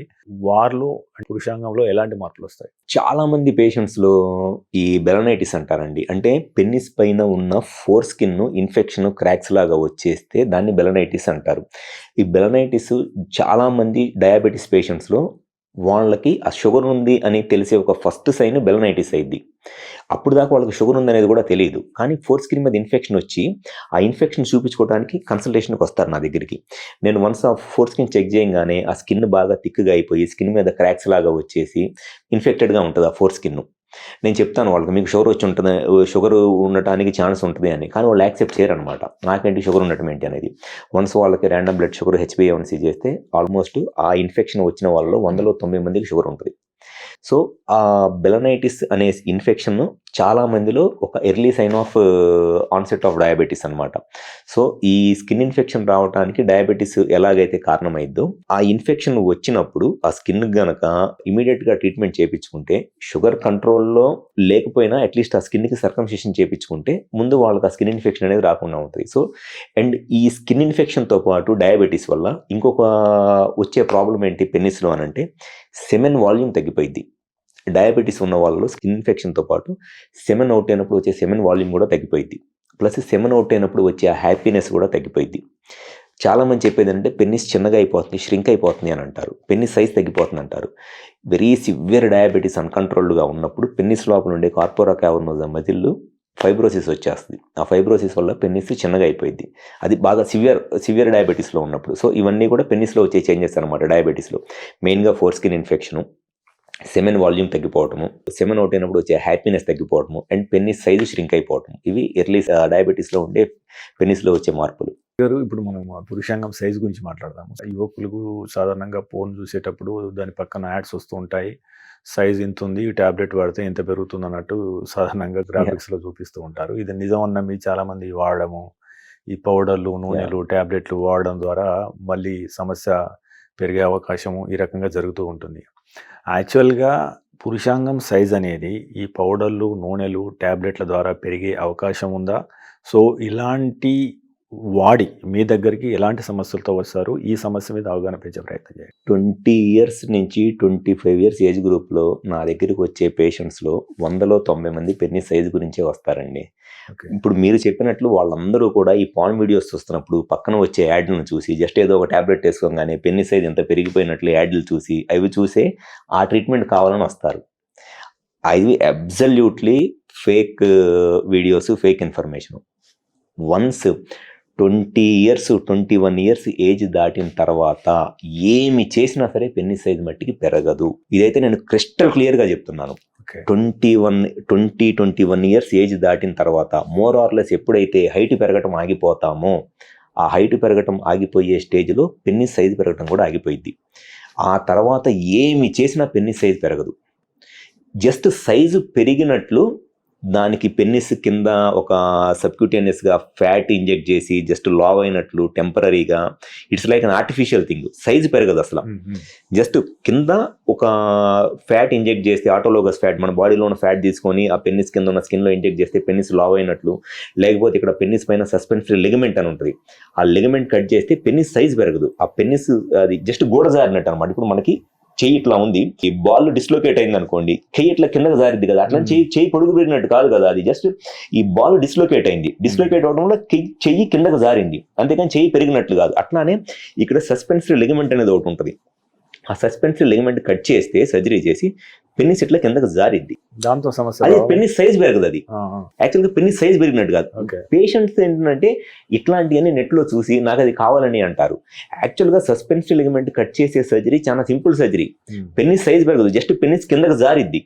దానివల్ల వచ్చే ప్రాబ్లం ఏంటి అని అంటే చేపించుకుంటే ఎరెక్ట్ అయినప్పుడు నార్మల్గా ఏమైంది, పెన్నిస్ నార్మల్గా ఎట్లా ఉంటుంది, ఎరక్షన్ వచ్చినప్పుడు పెన్నిస్ హార్డ్ అయింది, గట్టిగా అయింది, ఇట్లా వచ్చింది, పైకి వచ్చింది. ఈ సస్పెన్సరీ లిగమెంట్ కనుక కట్ చేస్తే పెన్నిస్ ఎరక్షన్ వచ్చినా కూడా ఇట్లా పెద్దగా అయింది, కిందకే ఉంటుంది పెన్నిస్. సో వాళ్ళు సెక్స్ చేయాలంటే చేత్తో దీన్ని ఇట్లా పైకి పొజిషన్ చేసుకొని పార్ట్నర్ సపోర్ట్ తీసుకొని సెక్స్ చేయాల్సి వచ్చింది. ఇక్కడ సైజు పెరిగిదంటే సైజు పెరగదు, అనవసరంగా అన్నెసెసరీ సర్జరీ. లేదు కొంతమంది పెన్నిస్ కింద ఉన్న స్కిన్ లోకి ఫ్యాట్ ఇంజెక్ట్ చేయించుకుంటా అంటారు. ఆటోలోగస్ అంటే మన బాడీలో ఉన్న ఫ్యాట్ నే తీసుకొని దాన్ని ప్రాసెస్ చేసి ఇంజెక్ట్ చేయించుకుంటా అంటారు. అది కొన్ని రోజుల తర్వాత పోయిద్ది. ఆ ఫ్యాట్ మీకు ఒక 1 month ఉంటుంది, 2 months ఉంటుంది. ఆ తర్వాత ఆ ఫ్యాట్ మళ్ళీ కరిగిపోయింది, మళ్ళీ సైజ్ నార్మల్గానే అయిపోయింది. అండ్ కొంతమంది ఏం చేస్తారనంటే పిఆర్పి ఇంజెక్షన్స్ అంటారు. మోస్ట్ మిస్యూజ్డ్ ట్రీట్మెంట్ ఏంటి అని అంటే penile girth enlargement, length enlargement. అసలు ఆ గర్త్ ఎన్లార్జ్మెంట్ అనేది జరగదు, లెంత్ ఎన్లార్జ్మెంట్ అనేది జరగదు. దానికోసం పిఆర్పి ఇంజెక్షన్స్ చేయించుకుంటారు. ఒక్కొక్క పిఆర్పి ఇంజెక్షన్ 25,000-30,000 పెట్టి చేయించుకుంటారు. పిఆర్పి ఇంజెక్షన్ వల్ల 80% సైజ్ పెరగదు. ఇంకా ఎక్కువ పిఆర్పి ఇంజెక్షన్స్ చేయించుకుంటే పెన్నిస్ లోపల ఉన్న మజిల్ ఫైబ్రోసిస్ వచ్చి సైజ్ తగ్గిపోయింది, సైజు పెరగదు. కానీ ఈ పేషెంట్స్ అడగటము, ఈ డాక్టర్స్ చాలా మంది మనీ వస్తున్నాయి కదా అని చెప్పేసి అని పిచ్చి పిచ్చిగా ఇంజెక్షన్స్ చేయటము, అసలు అవన్నీ absolutely wrong. Once 21 years age దాటిన తర్వాత ఏమి చేసినా సరే పెన్నిస్ సైజ్ పెరగదు. అదే బిఫోర్ 21 years లేదా 18-19 years ఏజ్లో ఉన్నప్పుడు పెన్నిస్ సైజ్ చిన్నగా ఉందనుకోండి, హార్మోన్స్ ఎలా ఉన్నాయో చూసుకొని ఒకవేళ టెస్టోస్టెరాన్ హార్మోన్ కనుక తక్కువగా ఉంటే అది రీప్లేస్ చేస్తే అప్పుడు సైజ్ పెరగడానికి ఛాన్స్ ఉంటుంది. సో ఎప్పుడైతే బోన్స్ ఫ్యూజ్ అయ్యి హైట్ పెరగడం ఆగిపోతామో more or less penis size పెరగడం కూడా ఆల్మోస్ట్ ఆ ఏజ్లో ఆగిపోయింది సైజ్ పెరగడం కూడా. సాధారణంగా సోషల్ మీడియా పెరిగింది, ఇంటర్నెట్ అందరికి అందుబాటులో ఉన్న నేపథ్యంలో చాలా మంది సోషల్ మీడియా కావచ్చు, పోర్న్ కానీ చూడడం ద్వారా వాళ్ళు ఎక్స్పెక్టేషన్స్ చాలా పెరిగిపోతున్నాయి. అవి ఓసారి రియాలిటీ కంటే దూరంగా ఉంటున్నాయి. యాక్చువల్లీ మీ దగ్గరికి అలా చూసి రియాలిటీకి దూరంగా లేదా ఎక్స్పెక్టేషన్స్ అధికంగా ఉండి అంటే ఎలాంటి కేసులు వస్తాయి? సో మీరు పోర్న్ చూడడం అంటే అక్కడ ఎలాంటి ఆర్టిఫిషియల్ థింగ్స్ ఉంటాయి, వాళ్ళు ఏ రకంగా ఎటువంటి పరిస్థితుల్లో చేస్తారు? సో నిజానికి దానికి ఎంత తేడా ఉంది? జనరల్గా ఈ పాన్ వీడియోస్ చూసి ఆ పాన్ వీడియోస్లో ఉన్న ఎక్స్పెక్టేషన్స్తో వచ్చేవాళ్ళు చాలామంది ఉంటారండి. దాంట్లో ఫస్ట్ వచ్చేసి పెన్నిస్ సైజు. ఇందాక మీరు అన్నట్లే ఆ పాన్ వీడియోస్ చూసి ఆ పాన్ వీడియోస్ ఎంత సైజు ఉంది, వాళ్ళ జెనెటిక్స్ వేరు, వాళ్ళ రేస్ వేరు. సో అందరిది ఒక సైజ్ అప్పుడు అందరూ ఒక హైట్ ఏమి ఉండరు కదండి, అందరూ ఒక హైట్ ఏమి ఉండరు, ఒక్కొక్కరు ఒక్కొక్క హైట్ ఉంటారు. అట్లానే పెన్నిస్ సైజ్ కూడా ఒక్కొక్కరు ఒక్కొక్కలాగా ఉంటుంది. బట్ సెక్స్ చేయటానికి, సెక్స్లో పార్ట్నర్ సాటిస్ఫాక్షన్కి పెన్నిస్ సైజ్కి సంబంధం లేదు. పెన్నిస్ సైజ్ అనేది మినిమమ్ 7 సెంటీమీటర్స్ అంటే ఒక 2.5 ఇంచెస్ సైజు కనుక ఎరెక్ట్ పెన్నిస్ నేను చెప్తుంది సెక్స్ చేయగలుగుతుంటే అది normal size. 2.5 inches 2.5 inches minimum 7 centimetres, at least 7 to 8 centimetres ఉంటే ఇట్స్ నార్మల్ సైజ్. సెక్స్లో సాటిస్ఫాక్షన్ ఎప్పుడు కూడా పెన్నిస్ సైజ్తో రాదు. పార్ట్నర్కి ఎంత స్టిఫ్గా ఉంది పెన్నిస్, ఎంతసేపు సెక్స్ చేస్తున్నారు, ఎన్నిసార్లు సెక్స్ చేస్తున్నారు, ఈ మూడిటి మీదే ఫిమేల్కి సెక్షువల్గా సాటిస్ఫాక్షన్ వచ్చిందిలే కానీ పెన్నిస్ సైజ్తో రాదు. జనరల్గా ఈ పాన్ వీడియోస్ చూసి వచ్చే వాళ్ళ ఎక్స్పెక్టేషన్స్ ఏముంటాయి అంటే ఆ పాన్ వీడియోస్ చూసి పెన్నిస్ సైజ్ బాగా ఎక్కువగా ఉంటే దాంతోనే పార్ట్నర్ సాటిస్ఫై అయ్యిద్ది, సైజే మెయిన్గా అని చెప్పని అనుకుంటారు. అది ఫస్ట్ మిస్కాన్సెప్ట్ ఈ పాన్ వీడియోస్ చూసి వచ్చేవాళ్ళు. అండ్ సెకండ్ ఏంటి అని అంటే ఆ పాన్ వీడియోస్లో చేసినట్లు minimum half an hour 15 minutes లేకపోతే గంట సేపు సెక్స్ చేయాలి డిఫరెంట్ పొజిషన్స్లో అంటారు అని వాళ్ళు ఎక్స్పెక్ట్ చేస్తారు. మీరు గంట సేపు సెక్స్ చేయడం అనేది ఎవరికైనా సరే impossible. Minimum 4 to 5 minutes sex చేస్తే ఫిమేల్ సాటిస్ఫై అయిపోతారు. అండ్ వన్స్ ఆ 5 to 6, 7 minutes దాటిన తర్వాత ఫిమేల్స్ కూడా విపరీతంగా పెయిన్ వచ్చేస్తుంది వెజైనాలో. వాళ్ళకు కూడా ఆ వెజైనల్ ర్యాషెస్ లాంటివి వచ్చేసి పెయిన్ వచ్చేస్తుంది, బర్నింగ్ పెయిన్ వచ్చేస్తుంది. వాళ్ళు కూడా టాలరేట్ చేయరు మినిమం 7-8 minutes తర్వాత. సో వీళ్ళ ఎక్స్పెక్టేషన్స్ ఏంటంటే హాఫ్ అన్ అవర్ చేస్తేనే సాటిస్ఫై అవుతారు, అది కూడా రాంగే. అండ్ ఇంకొకటి వచ్చేసి సైజు దీంతో పాటు వాళ్ళకి ఎక్స్పెక్టేషన్ ఎలా ఉంటుంది అని అంటే డిఫరెంట్ పొజిషన్స్లో సెక్స్ చేయాలని ఉంటుంది. ఆ సెక్షువల్గా పొజిషనింగ్ అనేది ఆ పాన్ వీడియోస్లో ఉన్న వాళ్ళు ట్రైన్ అయ్యారు. వాళ్ళ బాడీ ఫిజిక్ ఎలా ఉంటుంది ఇవన్నీ కూడా చూసుకోవాలి. మీరు 100 kg నుండి నేను 10 పొజిషన్లో సెక్స్ చేయాలంటే అది అయ్యేది కాదు. మీరు ఏ పొజిషన్లో సెక్షువల్గా మీరు కంఫర్టబుల్గా ఉన్నారు, ఇద్దరు సాటిస్ఫై అవుతున్నారు అనేది మీరు పార్ట్నర్స్ ఇద్దరు కమ్యూనికేట్ చేసుకొని వాళ్ళు అట్లా చేసుకోవాలి. కొంతమంది ఏమంటారు నేను ఒక పొజిషన్లోనే చేయగలుగుతుంది అంటారు. నువ్వు ముందు చేస్తే ఒక పొజిషన్లో నువ్వు సాటిస్ఫై అవ్వు, పార్ట్నర్ సాటిస్ఫై చేయి. ఆ బిఎఫ్లో పాన్ వీడియోస్ చూసినట్టు నేను 10 పొజిషన్స్లో చేయాలంటే అయిద్దా? అవ్వదు. ఎందుకంటే మరి వాళ్ళకి 6 pack ఉంది, నీకు లేదుగా 6 pack.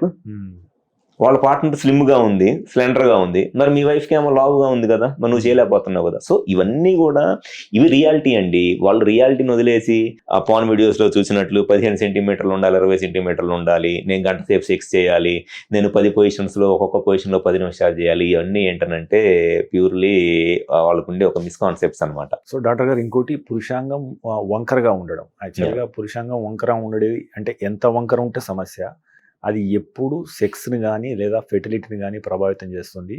సో ఎప్పుడు దాన్ని మనము ఇంటర్వ్యూన్ చేయాలి అంటే దాన్ని కరెక్షన్ చేయాల్సి వస్తుంది. జనరల్గా పెన్నిస్ వంకర అనేది అంటే ఒక తెలుగులో మీరు చెప్పినట్లు పెన్నిస్ వంకర అనేది మెడికల్ టెర్మినాలజీలో సెక్షువల్గా 2 issues ఉంటాయండి.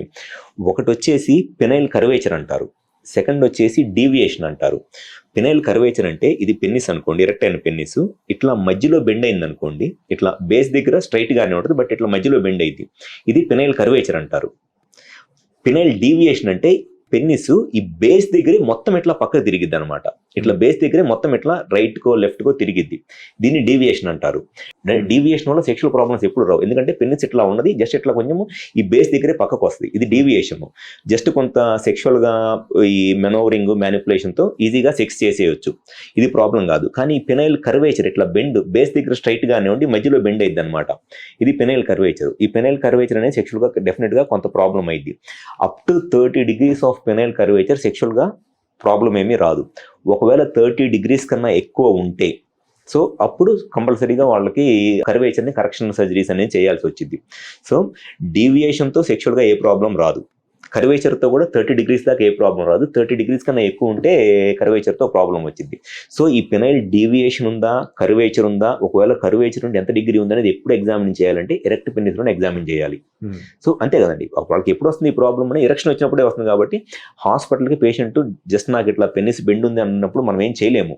వాళ్ళకి ఎరెక్షన్ తెప్పించి ఆ ఎరెక్షన్ తెప్పించినప్పుడు అది డీవియేషనా కర్వేచరా, ఒకవేళ కర్వేచర్ ఎంత డిగ్రీ ఉందనేది ఎగ్జామినేషన్ చేస్తే వాళ్ళకి ఈజీగా మనము సొల్యూషన్ అనేది చెప్పొచ్చు. సో డాక్టర్ గారు మీరు పినైల్ ఇంప్లాంట్స్ కూడా చాలా చేస్తున్నారు కదా, ఎవరికి పినైల్ ఇంప్లాంట్స్ అవసరము, ఎలాంటి పినైల్ ఇంప్లాంట్స్ ప్రస్తుతం అందుబాటులో ఉన్నాయి, ఇది ఏ సమస్యను దూరం చేస్తుంది? జనరల్గా పినైల్ ఇంప్లాంట్ సర్జరీ అనేది ఈ ఎరెక్టైల్ డిస్ఫంక్షన్ ప్రాబ్లంలో ఎటువంటి మెడిసిన్స్ వాడుకున్నా, ఎంత డోస్ మెడిసిన్స్ వాడుకున్నా, లేకపోతే ఈఎస్డబ్ల్యూ లాంటి ట్రీట్మెంట్స్ చేయించుకున్నా, సెక్షువల్గా ఎరెక్షన్ ప్రాబ్లం క్లియర్ అవ్వక ఇబ్బంది పడుతున్నారో అది వాళ్ళకి ఒక లాస్ట్ రిసార్ట్ లాగా ఉండాలి పినైల్ ఇంప్లాంట్ సర్జరీ అనేది. అంతేగాని ఎరెక్షన్ వచ్చిన ప్రతి పేషెంట్కి పినైల్ ఇంప్లాంట్ సర్జరీ అవసరం లేదు.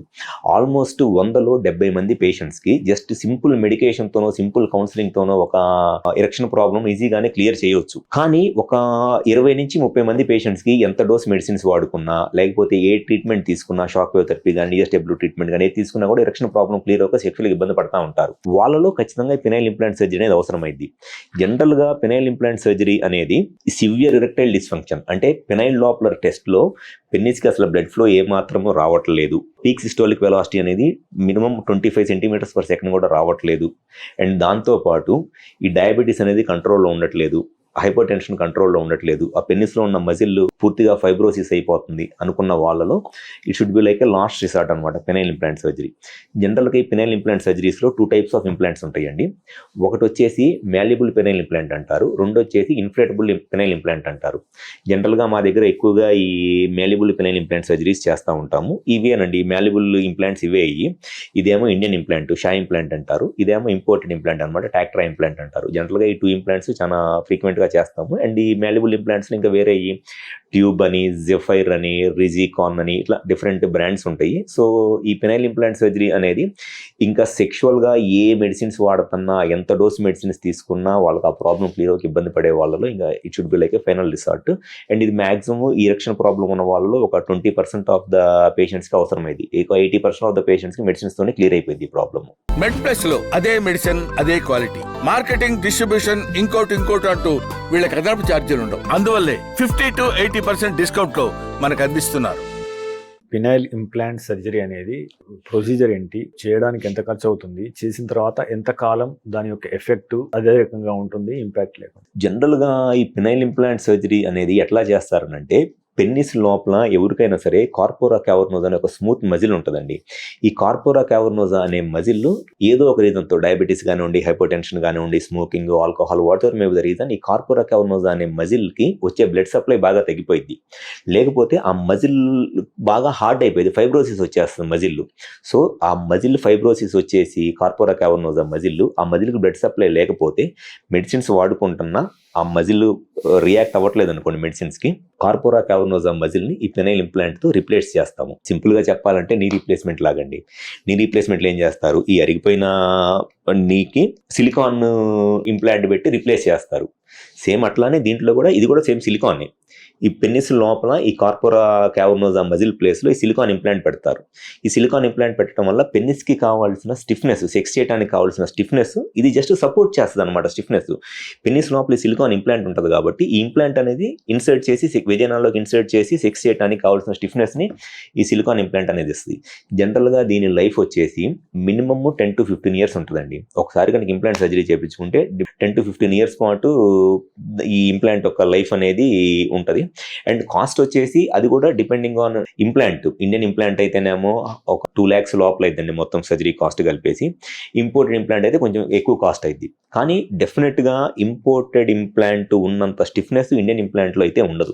చాలామంది పేషెంట్స్ ఇంప్లాంట్ సర్జరీ చేయించుకున్న తర్వాత for what ever may be the reason, ఆ మనీ ఇష్యూస్ వల్ల కొంతమంది వాళ్ళు ఈ ఇండియన్ ఇంప్లాంట్ చేయించుకున్న వాళ్ళు అంత సాటిస్ఫైడ్గా ఉండట్లేదు. అంటే చేయించుకొని మళ్ళీ ఒక 1 year తర్వాత 2 years తర్వాత వచ్చి సార్ ఇది అంత స్టిఫ్గా లేదు సార్ అని చెప్పని అంటున్నారు. సో ఇప్పుడు ఎక్కువగా నేను ఈ మ్యాల్యబుల్ ఇంప్లాంట్, ఇంపోర్టెడ్ ఇంప్లాంట్ ఎక్కువ చేస్తున్నానండి. ఎందుకంటే అల్టిమేట్గా మనీ అనేది వాళ్ళకి ఎంత ఇంపార్టెంటో చేయించుకున్న తర్వాత సెక్షువల్ సాటిస్ఫాక్షన్ ఉండాలి కదా. ఏదో ఊరికే చేయించుకున్నాం, తక్కువకి వస్తుంది చేయించుకున్నా అనే దాంతో పెద్ద యూజ్ ఏమీ ఉండదు. సో ఇంపోర్టెడ్ ఇంప్లాంట్తో, ఈ మ్యాల్యబుల్ ఇంప్లాంట్తో సెక్షువల్గా ఈ పెర్ఫార్మెన్స్ చాలా బాగుంటుంది. పేషెంట్ వైజ్గా, పార్ట్నర్ వైజ్గా సాటిస్ఫాక్షన్ కూడా చాలా, అంటే ఇది పేషెంట్స్ వచ్చి చెప్తుంది నాకు.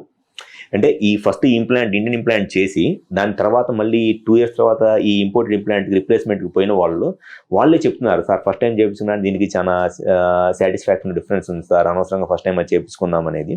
సో ఇది ఈ ఇంపోర్టెడ్ ఇంప్లాంట్ అనేది ఇండియన్ ఇంప్లాంట్ కన్నా కొంచెం ఎక్కువ కాస్ట్ ఉంటుంది. బట్ అల్టిమేట్గా సాటిస్ఫాక్షన్ వైజ్ మట్టికి ఇంపోర్టెడ్ ఇంప్లాంట్ చాలా బెటర్గా ఉంటుంది అనమాట. అంటే డాక్టర్ గారు ఇందులో ఏదైనా ఇన్కన్వీనియన్స్ ఉంటుందా? ఎందుకంటే ఏ ఇంప్లాంట్ అయినా కానీ అది 24/7 Yeah. అది ఎరెక్ట్ అయ్యే ఉంటుంది కాబట్టి, సో మనం సాధారణంగా ఇన్షర్ట్ లాంటివి వేసుకున్నప్పుడు ఫంక్షన్స్ కానీ Yeah. ఆఫీస్ కానీ వెళ్ళినప్పుడు అంటే ఏమైనా సమస్య ఉంటుందా? మీరు ఎలా కౌన్సిల్ చేస్తారా? సమస్య ఏమి ఉండదండి. జనరల్గా వాళ్ళు ఫస్ట్ ఒకటి యాక్సెప్ట్ చేయాల్సింది ఏంటి అని అంటే, if they are going for this malleable penile implants, penis 24/7 స్టిఫ్గానే ఉంటుంది, ఎరెక్షన్లోనే ఉంటుంది అనేది they need to accept it.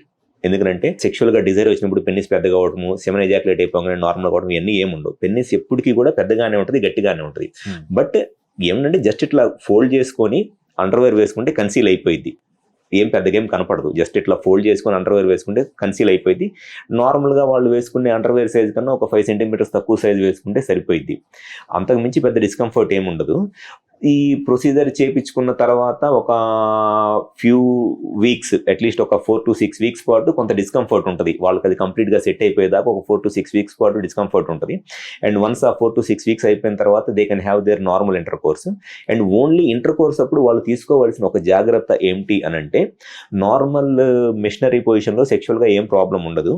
But female on the top పొజిషన్లో సెక్షువల్గా కలవాలి అనుకున్నప్పుడు they need to be cautious అనమాట. ఆ ఫిమేల్ ఆన్ ద టాప్ పొజిషన్లో ఉన్నప్పుడు ఈ ఇంప్లాంట్ సర్జరీ చేయించుకున్న వాళ్ళు కొంత జాగ్రత్తగా సెక్స్ చేయాల్సి వస్తుంది. సో ఆ female on the top position avoid చేసి నార్మల్ మిషనరీ పొజిషన్లో కానివ్వండి, స్టాండింగ్ పొజిషన్లో కానివ్వండి, ఎక్కడైనా మేల్ యాక్టివ్గా ఉండే పొజిషన్ ఏ పొజిషన్ అయినా సరే నార్మల్గానే సెక్స్ చేయొచ్చు.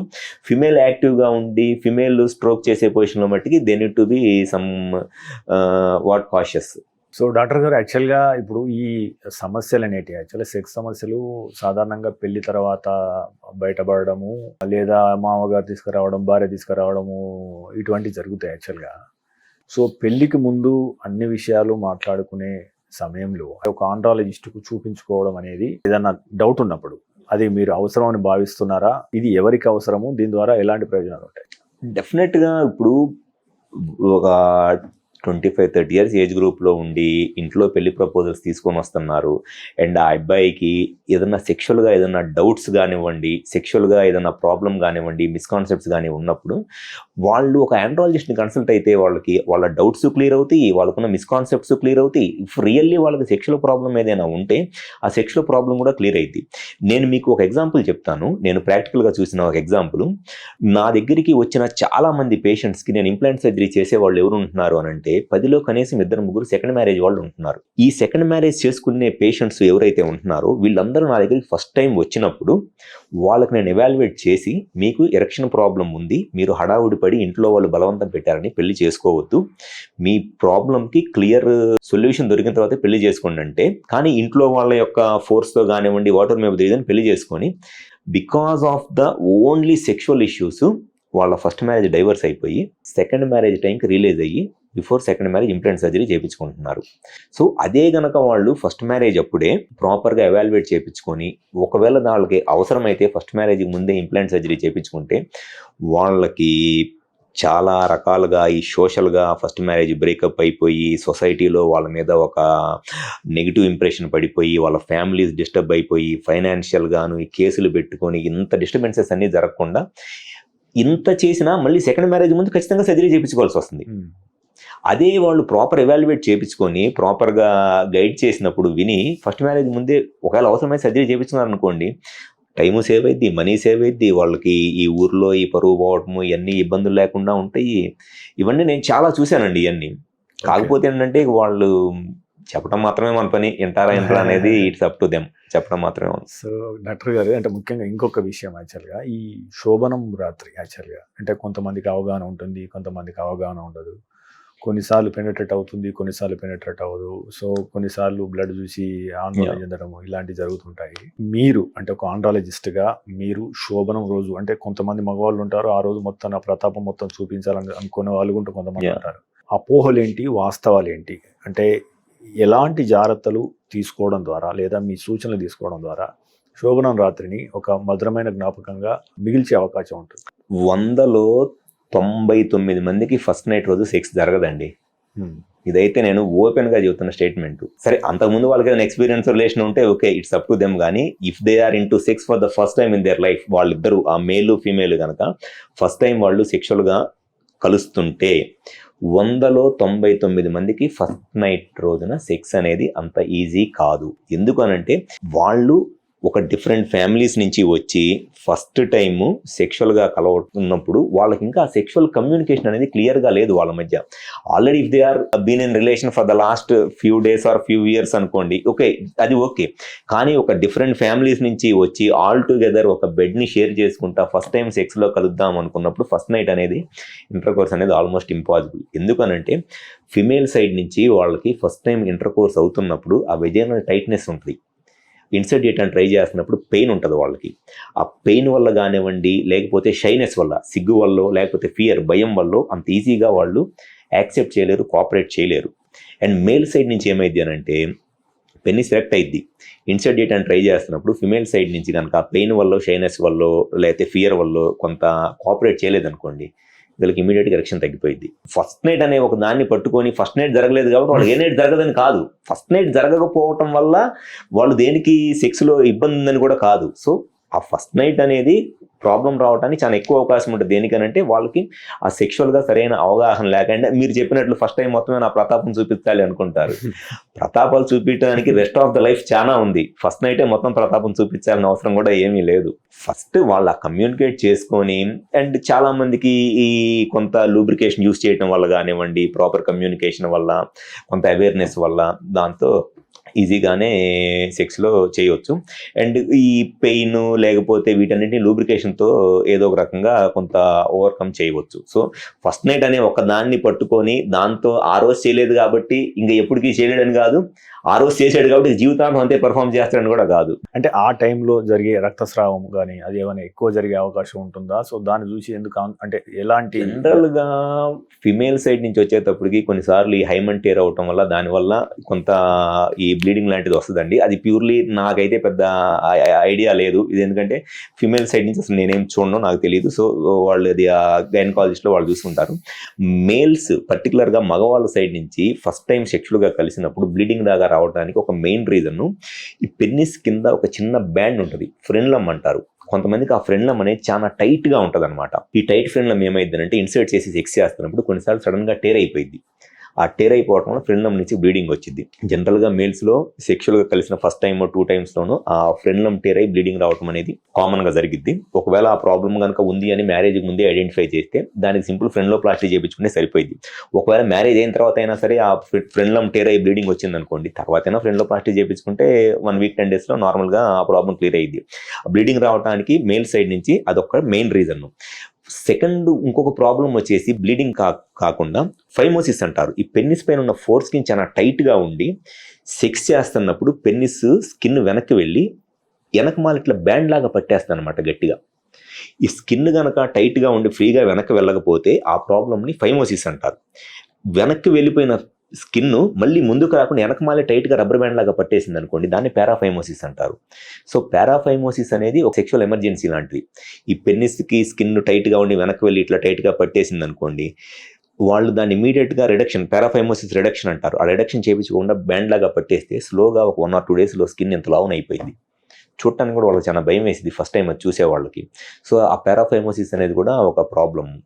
వీటిని ఈ పారాఫైమోసిస్ కానివ్వండి, టైట్ ఫ్రెన్లమ్ కానివ్వండి, ఈ ప్రాబ్లమ్స్ని జస్ట్ మ్యారేజ్కి ముందు ఒకసారి ఒక క్వాలిఫైడ్ ఎండాలజిస్ట్ని కలిస్తే ఈజీగా చెప్పేస్తారు. సో ప్రాబ్లం ఉంది ఇది, దీనికి పారాఫైమోసిస్ మీకు ఫ్యూచర్లో రావడానికి అవకాశం ఉంది, సర్కంసిషన్ చేయించుకోండి. లేదా ఫ్రెన్లమ్ టైట్గా ఉంది, రేపు ఫ్యూచర్లో టేర్ అవడానికి అవకాశం ఉంది కాబట్టి ఫ్రెన్లోప్లాస్టీ చేయించుకోండి అని చెప్తారు. అది ఈజీగానే ప్రాబ్లమ్స్ క్లియర్ అయిపోతాయి. ప్రజెంట్ యువతలో ఇప్పుడు కోరికలు పెరుగుతున్నాయి, దీంతో మనం సోషల్ మీడియాతో లేదా మిగతా వాటితోని కొత్తగా ప్రయత్నం చేద్దామని చెప్పేసి అనుకుంటున్నారు. సో ముఖ్యంగా అంటే సెక్స్ ను డిఫరెంట్ రకంగా ప్రయత్నించడం, అంటే వాళ్ళు మోషన్ హోల్ ద్వారా చేయాలని కొంతమంది ప్రయత్నం చేయడం కావచ్చు, బ్లో జాబ్ చేయడం కానీ, అంటే యాక్చువల్గా అంటే ఇందులో ఏమైనా సమస్యలు ఉన్నాయా? So blow job, so front okay, so but back whole నుంచి మళ్ళీ ఫ్రంట్ హోల్కి వచ్చినప్పుడు అక్కడ ఉన్న ఇన్ఫెక్షన్ ఇక్కడ రావడం కానీ, లేదా ముఖ్యంగా పురుషాంగం ఫ్రాక్చర్ అయ్యే అవకాశాలు లాంటి ఇటువంటి ఏమైనా జరిగే ఉందా? ఈ ఇంట్లో అంటే ఎలాంటి జాగ్రత్తలు సూచనలు తీసుకోవడం ద్వారా ఇబ్బంది లేకుండా ఉంటుంది? జనరల్గా వెజైనల్ ఇంటర్ కోర్స్ అనేది బెస్ట్ అండ్ సేఫ్ అండి. ఈ వెజైనల్ ఇంటర్ కోర్స్ కాకుండా యానల్ ఇంటర్ కోర్స్, వీటి వల్ల డెఫినెట్గా ఇన్ఫెక్షన్స్ వస్తాయి. అండ్ వెజైనా కన్నా యానల్ ఇంటర్ కోర్స్ అనేది చాలా పెయిన్ఫుల్గా ఉంటుంది ఫిమేల్స్కి. అండ్ వాళ్ళు ఈ పాన్ వీడియోస్ చూసి only because of that fantasies వాళ్ళు అవన్నీ ట్రై చేస్తూ ఉంటారు. వీళ్ళు చూసే ఆ పాన్ వీడియోస్లో పాన్లో యాక్ట్ చేసేవాళ్ళు యానల్ ఇంటర్ కోర్స్ అనే దానికి ముందు వాళ్ళు ఎనీమా తీసుకొని ఆ రెక్టంలో ఏమాత్రము ఫీకల్ మ్యాటర్ ఏమీ లేకుండా లేకపోతే ఇన్ఫెక్షన్ ఏమీ రాకుండా యాంటీబయాటిక్స్ తీసుకొని వాళ్ళు వెల్ ప్రిపేర్డ్గా ఆ ఇంటర్ కోర్స్ అనేది చేస్తారు. వీళ్ళంతా ప్రిపేర్డ్గా ఇంటర్ కోర్స్ అనేది చేయరు. యాక్చువల్గా ఆ పాన్ వీడియోస్లో యానల్ ఇంటర్ కోర్స్ చేసేవాళ్ళు బిఫోర్ దట్ ఇంటర్ కోర్సు ఒక కంప్లీట్ 1 day పాటు డే టైం తీసుకోకుండా ఎనీమా తీసుకొని బౌల్ ప్రిపరేషన్ అంటారు, ఆ బౌల్ ప్రిపరేషన్ చేసుకొని యాంటీబయాటిక్స్ వాడి వాళ్ళు చేస్తారు. వీళ్ళు అదేం లేకుండా యానల్ ఇంటర్ కోర్స్ చేశారనుకోండి, ఈజీగా ఇన్ఫెక్షన్స్ వచ్చేస్తాయి. ఈ penile infections, urinary infections, సెమిన్ infections వస్తాయి. ఈ ఇన్ఫెక్షన్స్ ఇక్కడ తాగవు. ఈ యానల్ ఇంటర్ కోర్స్ తర్వాత వాళ్ళు మళ్ళీ నార్మల్ వెజనల్ ఇంటర్ కోర్స్ చేశారనుకోండి పార్ట్నర్కి వెజనల్ ఇన్ఫెక్షన్ వచ్చేస్తుంది. కొన్నిసార్లు ఆ vaginal infection pelvic inflammatory disease అంటారు. ఆ యూట్రస్కి ఇన్ఫెక్షన్ వెళ్ళిపోయి ఆ యూట్రస్లో ఇన్ఫెక్షన్ వచ్చి ట్యూబ్స్ బ్లాక్ అయిపోయి పిల్లలు పుట్టడానికి ఇబ్బంది అయింది. సో ఈ ఫ్యాంటసీస్ అన్ని చూడటానికి బాగుంటాయి కానీ ప్రాక్టీస్ చేయమని కాదు. అవన్నీ జస్ట్ మీరు చూసి ఎంజాయ్ చేయండి. అంతేగాని దాంట్లో చూసిన ప్రతి ఒక్కటి మీరు ట్రై చేయాలి అనుకుంటే definitely you will be in a soup. And ఈ ఓరల్ సెక్స్ లేకపోతే ఈ బ్లో జాబ్ వీటి వల్ల కూడా డెఫినెట్గా ఇన్ఫెక్షన్స్ అనేది యూరెథ్రల్ ఇన్ఫెక్షన్స్, యూరిన్ వచ్చే ప్యాసేజ్ యూరెథ్రల్ ఇన్ఫెక్షన్స్ అనేది రావడానికి చాలా ఎక్కువ అవకాశం ఉంటుంది. సో దానివల్ల యూరెథ్రల్ స్ట్రిక్చర్స్ వస్తాయి, ఇవన్నీ ప్రాబ్లమ్స్ వస్తాయి. సో అది as far as possible avoid చేయటమే బెస్ట్. అంతేగాని ఆ పాన్ వీడియోస్లో చేస్తున్నారంటే వాళ్ళు దాంట్లో ట్రైన్ అయ్యారు, they are professionals in that.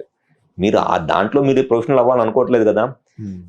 సంభవం ఏదో ఒక రకంగా మీరు సెక్షువల్గా సాటిస్ఫై అయ్యి మీ పార్ట్నర్ సాటిస్ఫై అయితే చాలు. అంతేగాని మీరు పాన్ వీడియోస్ చూసిన ప్రతి ఒక్కటి మీరు ట్రై చేయాలి అని అనుకుంటే మీకే అది ప్రాబ్లం అయింది. పురుషాంగం ఫ్రాక్చర్ గురించి మాట్లాడుతున్నాం కదా, సో ఇది ఏ సందర్భాల్లో జరుగుతుంది? అక్కడ బోన్ ఉండదు కదా యాక్చువల్గా, దాన్ని మనం ఫ్రాక్చర్ అని ఎందుకు అంటాము? సో దీనికి ఎలాంటి చికిత్సా విధానాలు ఉన్నాయి?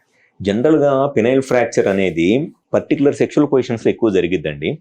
పెనైల్ ఫ్రాక్చర్ అంటే పెన్నిస్ లోపల మీరు అన్నట్లే బోన్ ఉండదు, కానీ దాన్ని పెనైల్ ఫ్రాక్చర్ అని దేనికి అని అంటామంటే పెన్నిస్ ఇరెక్ట్ అయినప్పుడు ఇట్స్ నార్మల్, అది బోన్ లాగే ఉంటుంది. ఎరెక్షన్లో ఉన్న పెన్నిస్ ఎట్లా ఉంటుంది, హార్డ్గా బోన్ లాగే ఉంటుంది. సో ఆ ఎరెక్షన్లో ఉన్నప్పుడు ఆ పెన్నిస్ ఫ్రాక్చర్ అదే టేర్ అయ్యింది కాబట్టి దాన్ని పెనైల్ ఫ్రాక్చర్ అంటాం. బట్ పెన్నిస్లో బోన్ ఏమి ఉండదు. సో పెనైల్ ఫ్రాక్చర్ అంటే ఏంటి అని అంటే పెన్నిస్ లోపల ఎరెక్టైల్ టిష్యూ ఉంటుంది, కార్పోరా క్యావర్నోజా అనే టిష్యూ ఉంటుంది. ఆ కార్పోరా క్యావర్నోజా అనే టిష్యూలోకి బ్లడ్ వచ్చినప్పుడు ఎరెక్షన్ వస్తుంది. ఆ టిష్యూలోకి వచ్చిన బ్లడ్ ఆ టిష్యూలోనే ఉండటానికి చుట్టూతా ట్యూనికా ఆల్బుజినియా అనే ఒక లేయర్, ఒక టఫ్ లేయర్ ఉంటుంది అనమాట. ఆ ట్యూనికా ఆల్బుజినియా లేయర్ వల్లే పెన్నిస్కి స్టిఫ్నెస్ వస్తుంది. పెన్నిస్లోకి బ్లడ్ వచ్చినప్పుడు ఆ బ్లడ్ వల్ల పెన్నిస్ పెద్దగా అయితే ఎన్లార్జ్ అయితే హార్డ్ అయితే, ఎన్లార్జ్ అవటానికేమో కార్పోరా క్యావర్నోజా కావాలి, హార్డ్ అవటానికేమో చుట్టూతా ఉన్న ఈ ట్యూనికా ఆల్బుజినియా లేయర్ కావాలి. ఈ ట్యూనికా ఆల్బుజినియా అనేది కట్ అయిపోయింది. ఈ ట్యూనికా ఆల్బుజినియా కట్ అయిపోవడం వల్ల ఈ పెన్నిస్ లోకి వచ్చే బ్లడ్ అనేది ఆ ట్యూనికా ఆల్బుజినియా నుంచి బయటకు లీక్ అయిపోయింది అనమాట. దాన్ని పెనైల్ ఫ్రాక్చర్ అంటారు. సో ఈ ట్యూనికా ఆల్బుజినియా కట్ అయిపోవటానికి పెనైల్ ఫ్రాక్చర్కి ఒక మెయిన్ రీజన్ ఏంటి అని అంటే సెక్షువల్గా ఫిమేల్ ఆన్ ద టాప్ పొజిషన్లో ట్రై చేసే వాళ్ళకి ఎక్కువగా ఈ ప్రాబ్లం అనేది వచ్చింది. ఎందుకనంటే ఎప్పుడైనా సరే వెజనాలోకి ఇన్సర్ట్ చేసి మేల్ సెక్స్ చేస్తున్నంతసేపు వాళ్ళకి కాన్షియస్గా తెలిసిద్ది పెన్నిస్ ఎంత బయటికి వచ్చి మళ్ళీ ఎంత లోపలికి వెళ్తుంది వెజనాలోకి అనేది తెలిసిద్ది. కానీ ఎప్పుడైతే మేల్ కింద ఉండి ఫిమేల్ పైన ఉండి ఫిమేల్ స్ట్రోక్ చేస్తూ ఉంటుందో వాళ్ళకి ఫిమేల్కి ఆ వెజనాలో నుంచి పెన్నిస్ ఎంత బయటికి వచ్చి మళ్ళీ ఎంత లోపల పోతుంది అనేది వాళ్ళు అంత ఈజీగా సెన్స్ చేయలేరు. సో ఆ ఫిమేల్ ఆన్ ద టాప్ పొజిషన్లో ఇట్లా సెక్స్ చేస్తున్నప్పుడు సడన్గా ఇట్లా పక్క గుద్దుకుంటుంది. ఆ పక్కన వెజనల్ వాల్కి ఆ పెరినియం దగ్గర పెన్నిస్ గుద్దుకుంటుంది. ఆ హార్డ్గా ఉన్న పెన్నిస్ మళ్ళీ వెజనాలోకి పోకుండా ఈ పక్కన ఉన్న పెరినియల్ వాల్కి గుద్దుకున్నప్పుడు కరెక్ట్గా ఇట్లా పెన్నిస్ ఆ వీక్ పాయింట్ దగ్గర క్రాక్ వచ్చేస్తుంది. దాన్ని పెనైల్ ఫ్రాక్చర్ అంటారు. So penile fracture most commonly female on the top పొజిషన్లో సెక్షువల్గా ట్రై చేసే వాళ్ళు ఈ పెనైల్ ఫ్రాక్చర్ అనేది వస్తుంది. పెనైల్ ఫ్రాక్చర్ రాగానే ఇమీడియట్గా పేషెంట్స్ నోటీస్ చేసేది ఏంటి అంటే పెన్నిస్ ఇంత లావున అయిపోయింది. నార్మల్గా ఇంత సైజు ఉన్న పెన్నిస్ ఒక షేప్ అంతా మారిపోయి ఇట్లా వంకరగా షేప్ అంతా మారిపోయి పెన్నిస్ ఇంత లావున అయిపోయింది అనమాట. అండ్ సివియర్ పెయిన్ కూడా వస్తుంది. ఇంకా అది it's a straight away indication of penile fracture. ఒక ఆండ్రాలజిస్ట్ని కలిస్తే దాన్ని సింపుల్గా సర్జరీ అంటే penile fracture depending upon the fracture site and fracture ఉన్న సివియారిటీని బట్టి మెడిసిన్స్తోనా లేకపోతే సింపుల్ రెస్ట్తో క్లియర్ అయిపోయింది అనేది అది ఇక వన్స్ మనం ఎవాల్యుయేట్ చేసిన తర్వాత స్కాన్ చేస్తే తెలిసిపోయింది. But most of the times వాళ్ళకి సర్జరీ అనేది అవసరమైంది. జస్ట్ ఆ ట్యూనికా ఆల్బుజినియా ఏదైతే క్రాక్ వచ్చి బ్రేక్ అయిందో దాన్ని సూచర్ చేసేస్తే సరిపోయింది. ఇట్ సింపుల్ ప్రొసీజర్ అండి అది. ఓకే. అండ్ వన్స్ ఆ ప్రొసీజర్ చేసిన తర్వాత మళ్ళీ వాళ్ళు నెక్స్ట్ ఎరెక్షన్స్ అనేది మళ్ళీ నార్మల్గానే ఉంటాయి. ఎరెక్షన్ ప్రాబ్లం ఏమి రాదు ఇంకా వాళ్ళకి మళ్ళీ. యాక్చువల్గా మనం ఇంతకుముందు మాట్లాడినట్టు అంటే శోభనం రాత్రి కొంతమందికి అవగాహన ఉంటుంది, కొంతమంది అవగాహన ఉండదు. సో అంటే మీ అనుభవంలో అంటే ఎలాంటి ఎలాంటి కేసులు మీ దగ్గరికి వచ్చాయి, వారికి మీరు ఏ రకంగా కౌన్సిల్ ఇచ్చారు, మీ దగ్గరికి వచ్చిన ఒక రియల్ ఎగ్జాంపుల్ తో అవగాహన కల్పించే ప్రయత్నం చేస్తారు? జనరల్గా ఈ సెక్షువల్గా ఈ మ్యారేజ్ అయ్యి కలవలేక ఇబ్బంది పడుతున్నప్పుడు ఈ ప్రాబ్లమ్ని ఎంత తొందరగా వాళ్ళు ఒక ఆండ్రాలజిస్ట్ని కన్సల్ట్ అయ్యి ట్రీట్ చేయించుకుంటే అంత బెస్ట్ అండి. టైం తీసుకోవాలి, టైంని మనం డ్రాగ్ చేద్దాం అనుకుంటున్న కొందికి చాలా చాలా ఇబ్బందులు ఎదుర్కొంటున్నారు మేల్స్. జనరల్గా ఈ మ్యారేజ్ అయిన కొత్తల్లో చాలామంది సెక్షువల్గా ట్రై చేస్తా కలవలేక ఇబ్బంది పడతా టైము తీసుకొని చూద్దాంలే అని చెప్పి ట్రై చేస్తా ఎటువంటి ఇబ్బందులు ఎదుర్కొంటున్నారు అనేది నేను చూసిన ఒక ప్రాక్టికల్ ఎగ్జాంపుల్ చెప్తానండి. నా దగ్గరికి వచ్చిన ఒక కపుల్ సెక్షువల్గా మ్యారేజ్ అయ్యి ఆల్మోస్ట్ ఒక 6 months అయింది. ఈ 6 monthsలో వాళ్ళు ఒక్కసారి కూడా సెక్షువల్గా కలవలేదు అని వాళ్ళ పేరెంట్స్, అబ్బాయి సైడ్ వాళ్ళు అమ్మాయి సైడ్ వాళ్ళు ఇద్దరూ కలిసి అబ్బాయిని అమ్మాయిని తీసుకొని వచ్చారు. మ్యారేజ్ అయ్యి 6 months అయింది, ఇప్పుడు దాకా ఒకసారి కూడా సెక్స్ చేయలేదు మా అమ్మాయితో ఈ అబ్బాయి అని చెప్పని తీసుకొని వచ్చారు. తీసుకొని వచ్చిన తర్వాత నేను వాళ్ళని 6 months అయింది కదా మ్యారేజ్ అయ్యి, ఈ 6 monthsలో సెక్షువల్గా కలిశారంటే కలవలేదు అని చెప్పి చెప్పారు. కలవలేదు అని చెప్పి చెప్పిన తర్వాత నేను వాళ్ళతో మాట్లాడతా, మీరు ఎన్నిసార్లు ట్రై చేశారు ఈ 6 monthsలో అని అడిగాను. ఈ 6 months ఎన్నిసార్లు ట్రై చేశారు అని చెప్పి అడిగితే వాళ్ళు చెప్పింది 2 times ట్రై చేశామని చెప్పి చెప్పారు. మ్యారేజ్ అయ్యి 6 months అయింది అంటున్నారు, 2 times ఎందుకు ట్రై చేశారు అని చెప్పని అడిగితే అమ్మాయి స్టార్టింగ్లో భయపడిందండి, ఒప్పుకోలేదు, లేకపోతే చదువుకుంటే ఏదో రీజన్ చెప్పారు. సో అందుకని చెప్పేసి అమ్మాయిని నేను బలవంతం పెట్టడం ఇష్టం లేక సెక్షువల్గా కలవలేదు. సో లాస్ట్ ఒక 15-20 days నుంచి ట్రై చేస్తుంటే మేము సెక్స్లో కలవలేకపోతున్నాం అని చెప్పి చెప్పారు. కానీ వాళ్ళు ట్రై చేసిందేమో లాస్ట్ మ్యారేజ్ అయ్యి 6 months అయినా ట్రై చేసింది 15 days నుంచే. దాంట్లో 3-4 times ట్రై చేశారు, 2 times ట్రై చేశారు, కలవలేకపోయారు. కానీ అబ్బాయి మీద పడిన ముద్ర ఏంటంటే 6 నెలల నుంచి ఏం చేయట్లేదు అని. ఇక్కడ ఏమవుతుందంటే నేను చెప్పాను వాళ్ళకి, ఆ అమ్మాయి వాళ్ళ పేరెంట్స్ చెప్పాను, మీరు మ్యారేజ్ అయ్యి 6 months అయింది అంటున్నారు కదండి, కానీ వాళ్ళు 6 monthsలో మీ అమ్మాయి ఇట్లా సెక్షువల్గా ఇప్పుడే వద్దు అని భయమనో చదువుకుంటున్నాను చెప్పిందని చెప్పేసి అని ఆ అమ్మాయికి రెస్పెక్ట్ ఇచ్చి ఇతను సెక్షువల్గా ట్రై చేయలేదంట, అందుకని చెప్పేసి అని వాళ్ళు ట్రై చేసిన కూడా పెద్దగా ఏం లేదనంటే ఆ అమ్మాయి వాళ్ళు చెప్పిన ఆన్సర్కి అసలు నాకు ఏం చెప్పాలో రిప్లై అర్థం కాలేదు. ఈ అబ్బాయి దగ్గర నిజంగా విషయం ఉంటే అమ్మాయి ఆగమంటే ఆగుతాడా అని అన్నారు. మీ అమ్మాయి ఇప్పుడు వద్దు అని అన్నది కాబట్టి అబ్బాయి 6 months అసలు ఏం ట్రై చేయలేదు, ఇప్పుడే కదా ట్రై చేసింది అని అంటే అమ్మాయి వద్దంటే మట్టి వీళ్ళ విషయం ఉంటే ఆగుతాడా అసలు 6 నెలలు? సో వీళ్ళ విషయం లేదు కాబట్టి అమ్మాయి అనగానే అమ్మాయి మన టైం దొరికింది అనుకున్నాడు అని చెప్పని వాళ్ళు అమ్మాయి అభిప్రాయాన్ని గౌరవం ఇచ్చినందుకు. సో అమ్మాయి అభిప్రాయాన్ని గౌరవిస్తున్న తప్పలేదు, బట్ అట్లీస్ట్ వాళ్ళకి చెప్పుంటే బాగుండేది. ఆ అబ్బాయి ఇట్లా మిమ్మాయి ఇట్లా అంటుందని చెప్పుంటే బాగుండేది. ఇంకో మాట ఏమన్నారనంటే ఫస్ట్ టైం సెకండ్ టైం చేయను నీకెప్పుడు చేస్తాడు అంటున్నారు. మ్యారేజ్ అయిన ఫస్ట్ టైము సెకండ్ టైము సెక్స్లో కలిసినప్పుడే చేయలేనప్పుడు ఇంకా రేపు అసలు ఫ్యూచర్లో ఏం చేస్తాడు అని అంటున్నారు. సో వాళ్ళకి ప్రాబ్లం ఉన్నప్పుడు ఒకవేళ పార్ట్నర్ సైడ్ నుంచి అమ్మాయి సైడ్ నుంచి ఏజ్ చిన్న అవ్వటం వల్ల చదువుకోవటం వల్ల కొంత ఫియర్ వల్ల ఏదన్నా ఉంటే డెఫినెట్గా వాళ్ళ పేరెంట్స్కి చెప్పాలి, వీళ్ళు ఇదిగోండి ఇట్లా అంటుంది అమ్మాయి, మీరు అమ్మాయితో మాట్లాడతారా అనేది. లేకపోతే ఆ అమ్మాయినైనా సరే కొంత స్టార్టింగ్లో పెయిన్ ఇవన్నీ ఉంటాయి కాబట్టి తనకి ఎవరన్నా కజిన్ సిస్టర్సో ఓన్ సిస్టర్సో లేకపోతే ఎవరన్నా పెద్దవాళ్ళు ఉంటే ఒకసారి మాట్లాడినని చెప్పి చెప్తే బాగుండేది. ఇతనేమో ఆ అమ్మాయికి గౌరవం ఇచ్చి ఇప్పుడు ఏమైందంటే మ్యారేజ్ అయ్యి ట్రై చేసిన 10 రోజులు అయినా సరే నువ్వు 6 నెలల నుంచి ఏం చేయలేదనే ఒక ముద్ర పడిపోయింది ఆ అబ్బాయి.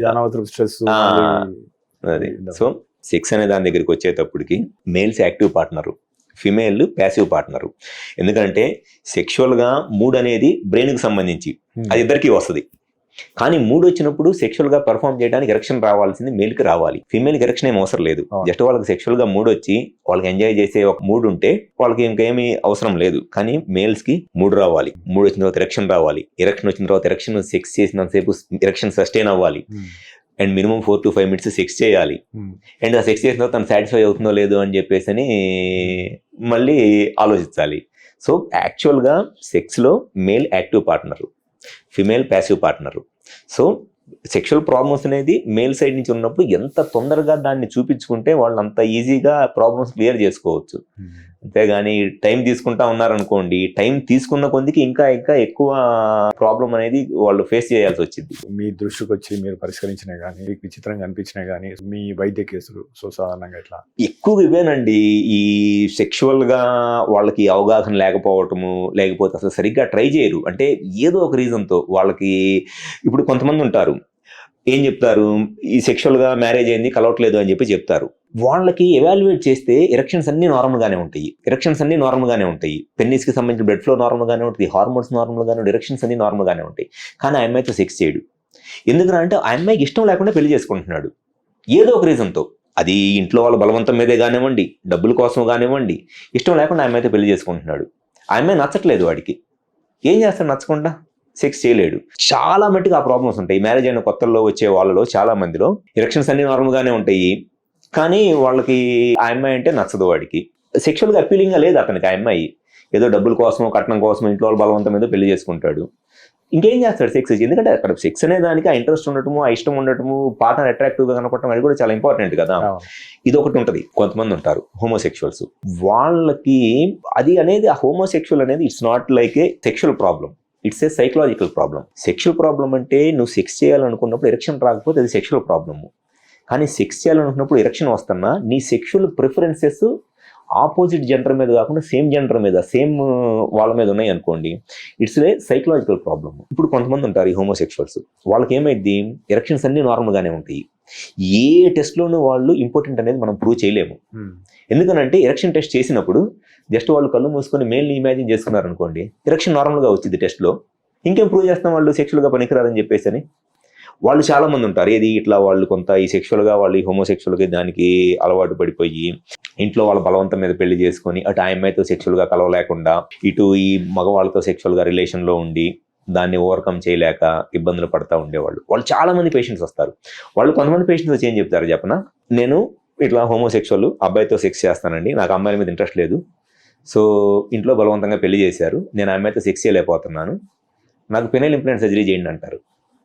ఎందుకంటే పెనైల్ ఇంప్లాంట్ సర్జరీ చేసిన తర్వాత ఇంక ఎరెక్షన్ రావాల్సిన అవసరం లేదు కదా. పెనిస్ ఇప్పుడు ఎరెక్షన్లో ఉంటుంది కదా, జస్ట్ యాక్ట్ చేస్తారనమాట. పార్ట్నర్ దగ్గర సెక్స్ చేసినట్టు యాక్ట్ చేస్తారు. సో దానికోసము పెనైల్ ఇంప్లాంట్ ఏది హోమోసెక్షువల్గా దాన్ని బయటపడకుండా ఉండటం కోసం పెనైల్ ఇంప్లాంట్ సర్జరీ చేసి ఏదో ఒక రకంగా చేసుకున్న అమ్మాయిని సాటిస్ఫై చేసి ఒక పిల్లోడు పుట్టాడు అనుకోండి, అమ్మాయి మన పని మంది వాళ్ళ పని వాళ్ళది అనే దానికోసం చాలా మంది వస్తారు ఈ పెనైల్ ఇంప్లాంట్ సర్జరీ చేయండి అని చెప్పేసి. అట్లా చేయరండి penile implant surgery. Penile implant surgery మీకున్న ప్రాబ్లం సైకలాజికల్ ప్రాబ్లమ్, దానికి మీరు డైరెక్ట్ ట్రీట్మెంట్ కాకుండా ఇండైరెక్ట్ వేలో ట్రీట్మెంట్ కోసం మీరు ట్రై చేస్తున్నారు. It's not correct. మీరు సైకియాట్రిస్ట్ ఎవరైనా కన్సల్ట్ అయ్యి అక్కడ ట్రీట్మెంట్ చేయించుకోండి, అంతేగాని ఇట్లా చేయము అని చెప్పి చెప్తాం జనరల్గా. ఒక ముఖ్యమైన విషయం ఏంటంటే హస్త ప్రయోగం. యాక్చువల్గా సో వీళ్ళు 12-14 సంవత్సరాల వయసులో వాళ్ళకి మొదటిసారి అంగస్తంభన జరిగినప్పుడు అంటే వాళ్ళలో కొంత అపోహలు ఉంటాయి. అంటే పదే హస్త ప్రయోగం చేయడం ద్వారా బలహీనంగా అవుతాము, లేదా నరాల బలహీనత వస్తుంది, లేదా భవిష్యత్తులో పిల్లలు పుట్టరు, నేను సంసారానికి పనికిరాను, ఇటువంటి అపోహలు చాలా మందిలో ఉంటాయి. సో హస్త ప్రయోగం అనేది ఎంత సహజమో, హస్త ప్రయోగం చేయడం మంచిదా చెడ్డదా? జనరల్గా ఈ హస్తప్రయోగం లేదా మాస్టర్బేషన్ అనే దానివల్ల మీరు చెప్పినట్లు దానివల్ల పిల్లలు పుట్టరను, దానివల్ల బలహీనంగా అవుతారను, ఇవన్నీ రాంగ్ అండి. నా దగ్గరికి వచ్చే చాలా మంది పేషెంట్స్ అడుగుతారు ఈ మాట, ఇట్లా నేను ఇంతకుముందు మాస్టర్బేషన్ బాగా ఎక్కువ చేసుకున్నానండి, దానివల్ల నాకు సెమెన్ అవుట్ అయిపోయింది, నాకు ఇప్పుడు పిల్లలు పుట్టట్లేదు అని. అసలు మాస్టర్బేషన్ చేసుకోవడం వల్ల స్పర్మ్ కౌంట్ అనేది తగ్గదు. ఇంకా ఎంతో కొంత టెస్టిస్ అనేది హెల్దీగానే ఉంటుంది మాస్టర్బేషన్ చేసుకోవడం వల్ల. అండ్ మాస్టర్బేషన్ వల్ల ఎట్టి పరిస్థితుల్లోనూ ఈ సెక్షువల్ వీక్నెస్ అని రావటము, లేకపోతే జనరల్గా ఈ బాడీ వీక్నెస్ అనేది రావటం అనేది జరగదు. ఇది ప్యూర్లీ వాళ్ళకుండే మిస్కాన్సెప్ట్స్. ఈ మిస్కాన్సెప్ట్స్కి వాళ్ళకి ఇంకా దీని గురించి నెట్లో సెర్చ్ చేసుకుంటా వాళ్ళని ఇంకా రాంగ్ ట్రాక్లోకి తీసుకెళ్తున్నారు. నెట్లో సెర్చ్ చేసుకున్నప్పుడు దీని గురించి ఇట్లా చేయకూడదు, అట్లా చేయకూడదు అని చెప్పి ఎక్కువగా వాళ్ళని భయపెట్టేసి, మాస్టర్బేషన్ వల్ల ఎట్టి పరిస్థితుల్లోనూ ఎటువంటి ప్రాబ్లము సెక్షువల్గా పిల్లలు పుట్టడానికి రాదు. అండ్ ఎంతో కొంత మాస్టర్బేషన్ అనేది it's like A healthy thing only, at least weekly once or twice. కానీ మాస్టర్బేషన్ వల్ల ఎక్కడ ప్రాబ్లం వచ్చింది అని అంటే, పాన్ వీడియోస్ చూసి మాస్టర్బేషన్ చేసుకోవడం వల్ల ప్రాబ్లం వచ్చింది. మీకు నచ్చింది ఇమాజిన్ చేసుకొని మాస్టర్బేషన్ చేసుకోండి, that two weekly maximum once or twice, వారానికి 1 లేదా 2 సార్లు పాన్ వీడియోస్ చూడకుండా మాస్టర్బేషన్ చేసుకోవడం వల్ల ఎటువంటి ప్రాబ్లము రాదు. కానీ పాన్ వీడియోస్ చూస్తా డైలీ మాస్టర్బేషన్ చేసుకుంటే ఖచ్చితంగా సెక్షువల్ ప్రాబ్లం వచ్చింది. ఎందుకు అనంటే వాళ్ళు రిపీటెడ్గా పాన్ వీడియోస్ చూసి ఏమైపోయిందనంటే వాళ్ళకి సైకలాజికల్గా బ్రెయిన్ ఆ పాన్ వీడియోస్లో ఉన్నంత బ్యూటీనెస్ ఉంటే కానీ సెక్షువల్గా స్టిమ్యులేషన్ రాదు. ఆ పాన్ వీడియోస్లో ఉన్న ఆ ఫిగర్లని అంత అందాలని చూసిన తర్వాత బయట ఎవరిని చూడడానికి చూసినా వాళ్ళకి సెక్షువల్గా ఫీలింగ్ రాదు. ఎందుకంటే వాళ్ళ బ్రెయిన్ అంత హై లెవెల్ ఆఫ్ బ్యూటీనెస్కి వాళ్ళు అలవాటు చేశారు. సో ఇక వాళ్ళని ఏం చేయాలి, హీరోయిన్ని పెళ్లి చేసుకోవాలి, అది అయ్యే పని కాదు. సో ఆ పాన్ వీడియో చూడటం వల్ల ఫస్ట్ ఆ సైకలాజికల్ ఇంపాక్ట్, పెన్నిస్లో బ్లడ్ ఫ్లోలో కానీ మజిల్లో కానీ ఏమీ ప్రాబ్లం రాదు. ఆ సైకలాజికల్గా వాళ్ళకి కంటికి అంత అందం ఉంటే కానీ వాళ్ళకి ఆ సెక్షువల్ స్టిమ్యులేషన్ అనేది రాదు. బయట అట్లాంటి వాళ్ళు దొరకరు పెళ్లి చేసుకోవడానికి. అది ఫస్ట్ ప్రాబ్లం. సెకండ్ వచ్చేసి పాన్ వీడియోస్ చూసి మాస్టర్బేషన్ చేసుకోవడం వల్ల ఎవరికైనా సరే మాస్టర్బేషన్ చేసుకున్నప్పుడు ఉండే ఒక ఫీలింగ్ ఏంటి అని అంటే, ఎవరు కూడా గంటలు బాత్రూమ్ లో కూర్చొని పాన్ వీడియోస్ చూసి మాస్టర్బేషన్ చేసుకోవాలనుకోరు. మాస్టర్బేషన్ చేసుకునే దేనికోసం అంటే సెమెన్ అవుట్ అయినప్పుడు వచ్చే ఆ హ్యాపీనెస్ ని ఎంజాయ్ చేయడానికి మాస్టర్బేషన్ చేసుకుంటారు. సో వాళ్ళు ఏం చేస్తారంటే పాన్ వీడియోస్ చూస్తా ఫాస్ట్ గా మాస్టర్బేషన్ చేసుకొని ఎంత తొందరగా సెమెన్ అవుట్ అయితే అంత తొందరగా ఆ హ్యాపీనెస్ ఎంజాయ్ చేయాలనుకుంటారు. మీరు ఇక్కడ స్టార్ట్ అయ్యారు, ఈ పాయింట్ దగ్గర మీకు హ్యాపీనెస్ ఉంది, మీరు ఏమన్నా తొందరగా ఇక్కడికి వెళ్ళిపోవాలనుకుంటారు కదా, అంతేగాని స్లోగా మీరు ఇక్కడ స్టార్ట్ అయినా మీరు ఇక్కడ స్టార్ట్ అయినా మీకు హ్యాపీనెస్ ఇక్కడ ఉంది, సో తొందరగా వెళ్ళిపోదాం హ్యాపీనెస్ దగ్గరికి అనేది ఫాస్ట్ గా మాస్టర్బేషన్ చేసుకుంటారు.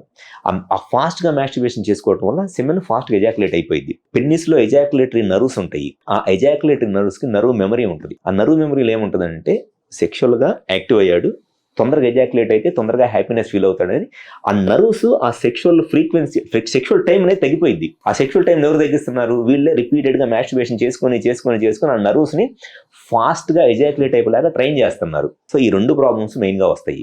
ఒకటి, ఆ సెక్షువల్ గా సైకలాజికల్ గా అంత బ్యూటీనెస్ ఉంటే కానీ ఎరెక్షన్ రాదు. అండ్ తొందరగా ఎజాక్యులేట్ అయిపోవడానికి మీరే ఆ నర్వ్స్ ట్రైన్ చేస్తున్నారు. ఆ నర్వ్స్ ఎంత ఫాస్ట్ గా ఎజాక్యులేట్ అయిపోతాయి అంటే కొంతమందిలో ఈవెన్ పెన్నిస్ గట్టి పడక ముందే జస్ట్ పెన్నిస్ పట్టుకొని ఒక 4-5 సార్లు ఇట్లా మెత్తగానే ఉంటుంది పెన్నిస్, ఎరెక్షన్ కూడా రాదు. పెన్నిస్ పట్టుకొని ఒక 4-5 సార్లు ఇట్లా అనగానే సెమెన్ ఎజాక్యులేట్ అయిపోయింది. వాళ్ళు ఏమనుకుంటారు అంటే ఎరెక్షన్ ప్రాబ్లం అనుకుంటారు. అక్కడ ఎరెక్షన్ ప్రాబ్లం కాదు, ejaculation problem, premature ejaculation problem.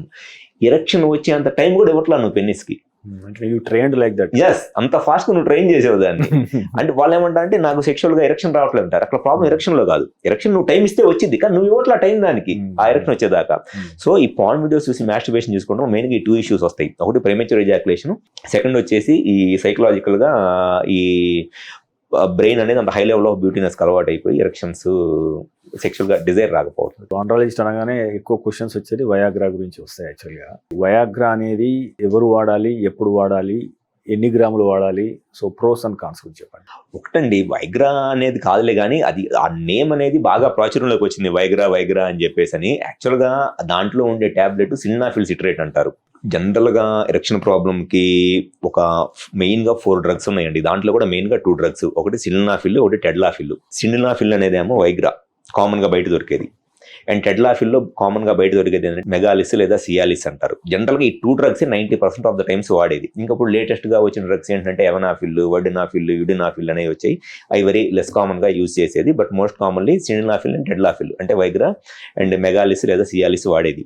ఎప్పుడైనా సరే ఎరెక్షన్ ప్రాబ్లం ఏదైనా వచ్చినప్పుడు ప్రతిదానికి సొల్యూషన్ వైగ్రా టాబ్లెట్ కాదు. ఫస్ట్ రీజన్ ఏంటి అనేది తెలుసుకోవాలి. ఎందుకనంటే 100లో మినిమమ్ 50 to 60% ఆఫ్ ద పేషెంట్స్కి సైకలాజికల్ రీజను. వాళ్ళు కొంత సెక్షువల్గా కొంత అష్యూరెన్స్ ఇచ్చి కౌన్సిలింగ్ ఇచ్చి వన్స్ ఒక ఫ్యూ టైమ్స్ సెక్షువల్గా వాళ్ళు ఇంటర్కోర్స్ అయ్యి వాళ్ళకి ఆ కాన్ఫిడెన్స్ వస్తే ఏ వైగ్రాలు అవసరం లేదు వాళ్ళకి. కానీ వీళ్ళు ఏం చేస్తారంటే first 1 or 2 times erection problem రాగానే మెడికల్ షాప్కి వెళ్తాం, Viagra tablet 50 mg 100 mg start చేసేయటం. 50 mg 100 mg డోస్ అనేది చాలా ఎక్కువ డోసు. జనరల్గా 50 mg 100 mg టాబ్లెట్ ఒక 50-60 years ఏజ్ గ్రూప్ ఉన్నవాళ్ళు, డయాబెటీస్, హైపర్ టెన్షన్ లాంటి ప్రాబ్లం ఉన్నవాళ్ళు యూజ్ చేసే టాబ్లెట్. అంతేగాని 20-25 years ఏజ్లో ఉన్న వాళ్ళు కాదు. రియల్గా వాళ్ళకి సెక్షువల్ ప్రాబ్లం ఏదైనా ఉండి సైకలాజికల్ ప్రాబ్లం కాకుండా రియల్గా సెక్షువల్ ప్రాబ్లం ఏదైనా ఉన్నా కూడా starting very low dose of tadalafil daily doses తీసుకోవటం వల్ల పెన్నిస్లో ఉన్న మజిల్ యాక్టివ్గా ఉంటుంది. సో జనరల్గా మా దగ్గరికి వచ్చే పేషెంట్స్కి ఫస్ట్ రీజన్ ఏంటి అనేది ఎవాల్యుయేట్ చేసి హార్మోన్ ఇష్యూ ఏదన్నా ఉందా, అది సైకలాజికల్ ఇష్యూవా, లేకపోతే ఏదన్నా ఈ పెన్నిస్కి సంబంధించిన బ్లడ్ ఫ్లోలో మజిల్ ఏదైనా ప్రాబ్లం ఉందని ఎవాల్యుయేట్ చేసి వాళ్ళకి ఆ సెక్షువల్ కౌన్సిలింగ్ అష్యూరెన్స్ ఇచ్చి we will keep them on low dose of tadalafil tablet just 2.5 mg. టెడ్లాఫిల్లో ఉన్న మ్యాక్సిమం డోసు 20 mg. మేము 2.5 mg దగ్గర స్టార్ట్ చేస్తాము. అంటే almost it's like 1/8 of the dose. So 1/8 of the dose దగ్గర స్టార్ట్ చేస్తాము. నా దగ్గరికి వచ్చే పేషెంట్స్లో 100లో 90 మందికి 2.5 mgతోనే వాళ్ళకి ఎరెక్షన్స్ వచ్చేసి బాగానే పెర్ఫార్మ్ చేయటం అంతా బాగానే ఉంటుంది. ఎవరైతే నా దగ్గరికి ఆల్రెడీ టెడ్లాఫిల్, సిల్నాఫిల్ పిచ్చిగా బయట వాడేసి వస్తారు, ఇంకా వాళ్ళకి నేనేం చేయలేను ఇంకా అసలు వాళ్ళకి. ఎందుకంటే నేను స్టార్ట్ చేసేదేమో లో డోస్తో స్టార్ట్ చేస్తాను. ఒక సర్టెన్ పాయింట్ ఆఫ్ టైం తర్వాత స్లోగా డోస్ డిస్కంటిన్యూ కూడా చేస్తాము. వాళ్ళకి ప్రాపర్ ఎవాల్యుయేషన్ చేసి రీజన్ తెలుసుకొని ట్రీట్మెంట్ చేసి నా దగ్గరికి వచ్చే ముందే వాళ్ళు సిల్నాఫిల్ 50 mg 100 mg, కొంతమంది అయితే ఆఫ్ ద లేబుల్ వెళ్ళిపోయి 200 mg 300 mg టాబ్లెట్స్ కూడా వాడతారు. ఇంకా వాళ్ళు నేనే ట్రీట్మెంట్ చేస్తాను. ప్రాపర్ ఎవాల్యుయేషన్ అనేది చాలా ఇంపార్టెంట్. రీజన్ తెలుసుకొని ఆ రీజన్కి ట్రీట్మెంట్ చేయడము అండ్ రియల్గా అవసరమైనా కూడా లో డోస్ నుంచి స్టార్ట్ చేయడం అనేది చాలా ఇంపార్టెంట్. ఇప్పుడు ఈ బ్లడ్ ఫ్లూ వేస్తుంది కదా ఈ టాబ్లెట్, అంటే మీరు అన్నట్టు 200 mg 300 mg తీసుకుంటే మరి మిగతా గుండెపోటు లాంటి సమస్యలు ఏమైనా వచ్చే అవకాశం ఉందా? అది అసలు టోటల్లీ మిస్కాన్సెప్ట్ అండి. వైగ్రా టాబ్లెట్ల వల్ల గుండెపోటు వచ్చింది అనేది అసలు ఇది absolutely wrong. 90% of the doctors కూడా తెలియదు. ఓకే, అసలు వైగ్రా టాబ్లెట్ వల్ల గుండెపోటు రాదు. యాక్చువల్గా మీకు టైం ఉంటే నేను అసలు వైగ్రా టాబ్లెట్ అనేది అసలు ఎట్లా డిస్కవర్ చేశారనంటే, స్టార్టింగ్ సిలినాఫిల్ అనే tablet it started as a medication for hyper tension. BP ఉన్న పేషెంట్స్ కోసము డిస్కవర్ అయిన డ్రగ్ సిలినాఫిల్ లేదా వైగ్రా టాబ్లెట్. ఈ వైగ్రా టాబ్లెట్ ఈ డ్రగ్ ట్రయల్స్లో పేషెంట్స్కి ఇచ్చేసి, బీపీ ఉన్న వాళ్ళకి ఆ టాబ్లెట్ ఇచ్చేసి, మీకు ఈ టాబ్లెట్ వేసుకొని బీపీ ఎలా కంట్రోల్ అవుతుంది అనే డ్రగ్ ట్రయల్స్ ఈ వే బ్యాక్ ఒక 30 years బ్యాక్ స్టార్ట్ చేసినప్పుడు డ్రగ్ ట్రయల్స్ చేస్తే పేషెంట్స్, ఈ డ్రగ్ ట్రయల్స్లో పార్టిసిపేట్ చేసిన పేషెంట్స్ ఈ టాబ్లెట్ వల్ల బీపీ ఏం తగ్గకపోగా వాళ్ళు చెప్పిన ఒక సైడ్ ఎఫెక్ట్ ఏంటి అని అంటే, ఈ టాబ్లెట్ వేసుకున్న తర్వాత సెక్షువల్ లైఫ్ బాగుంది అని చెప్పని ఆ ఫీడ్బ్యాక్, పేషెంట్ నుంచి వచ్చిన ఫీడ్బ్యాక్ ఏంటంటే దీనివల్ల సెక్షువల్ పెర్ఫార్మెన్స్ పెరిగిందని. ఇది ఎలా సెక్షువల్ పెర్ఫార్మెన్స్ ఇంప్రూవ్ చేస్తుంది అనేది రీసెర్చ్ చేయడం స్టార్ట్ చేసిన తర్వాత it will act like A PD5 inhibitor. ఈ PD5 ఇన్హిబిటర్ అనేది మజిల్ రిలాక్స్ అవడానికి హెల్ప్ అయ్యిద్ది అనేది.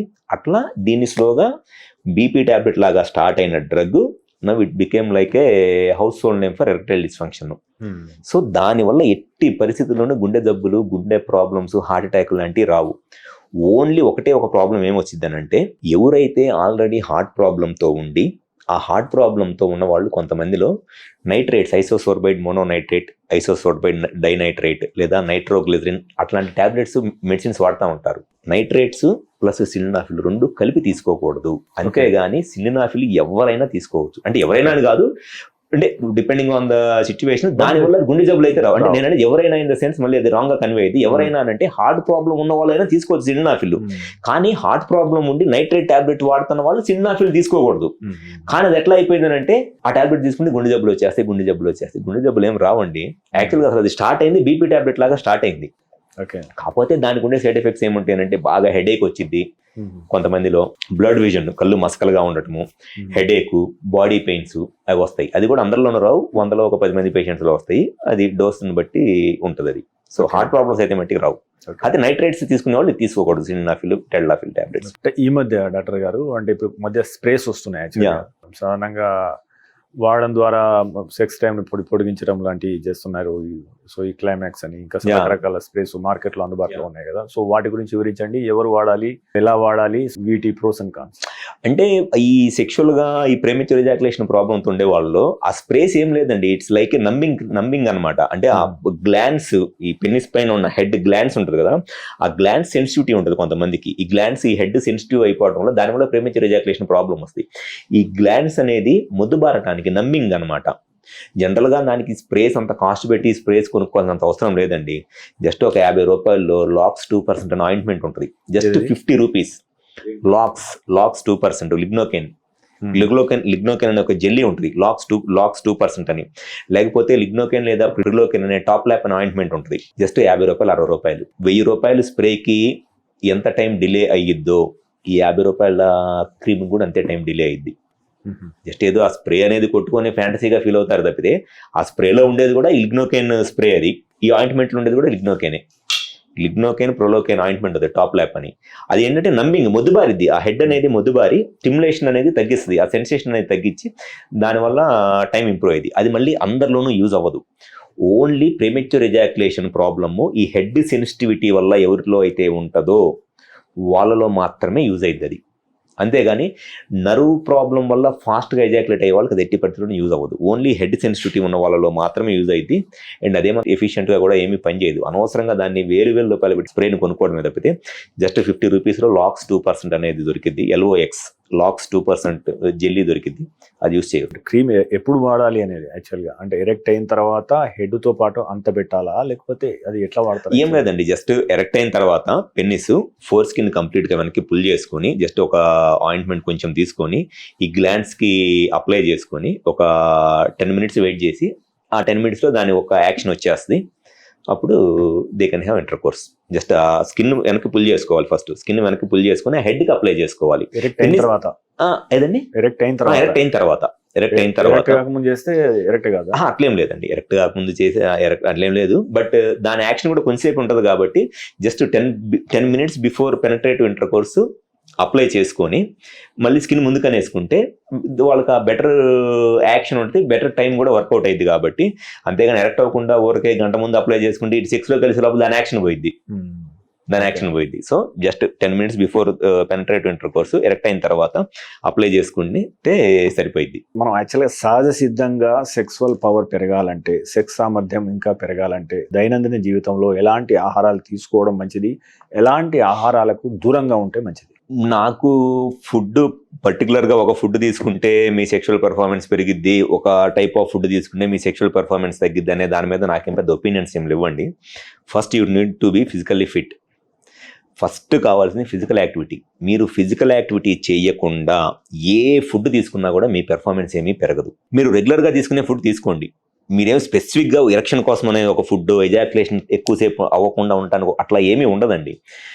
First you need to be physically fit. మీరు ఫిజికల్గా ఫిట్గా ఉండి డైలీ ఎక్సర్సైజ్, మినిమం ఒక 1/2 hour 40 minutes daily exercise, weight కంట్రోల్లో ఉండి, ప్లస్ ఈ డయాబెటీస్, హైపర్ టెన్షన్ లాంటి కంట్రోల్లో ఉండి, స్లీప్ మినిమమ్ డైలీ ఒక 6-7 hours స్లీప్. నైట్ పూట బెడ్ ఎక్కేటప్పుడు ఫోన్లో పట్టుకొని ఆ ఫోన్లు చూసుకుంటా నిద్రపోవడం ఇట్లా కాకుండా ప్రాపర్గా 10 కల్లా నిద్రపోయి మార్నింగ్ 5:30కో 5కో లేచి ఎక్సర్సైజ్ చేస్తూ ఉంటే మీరు రెగ్యులర్గా ఏ ఫుడ్ తీసుకున్నా కూడా one and the same.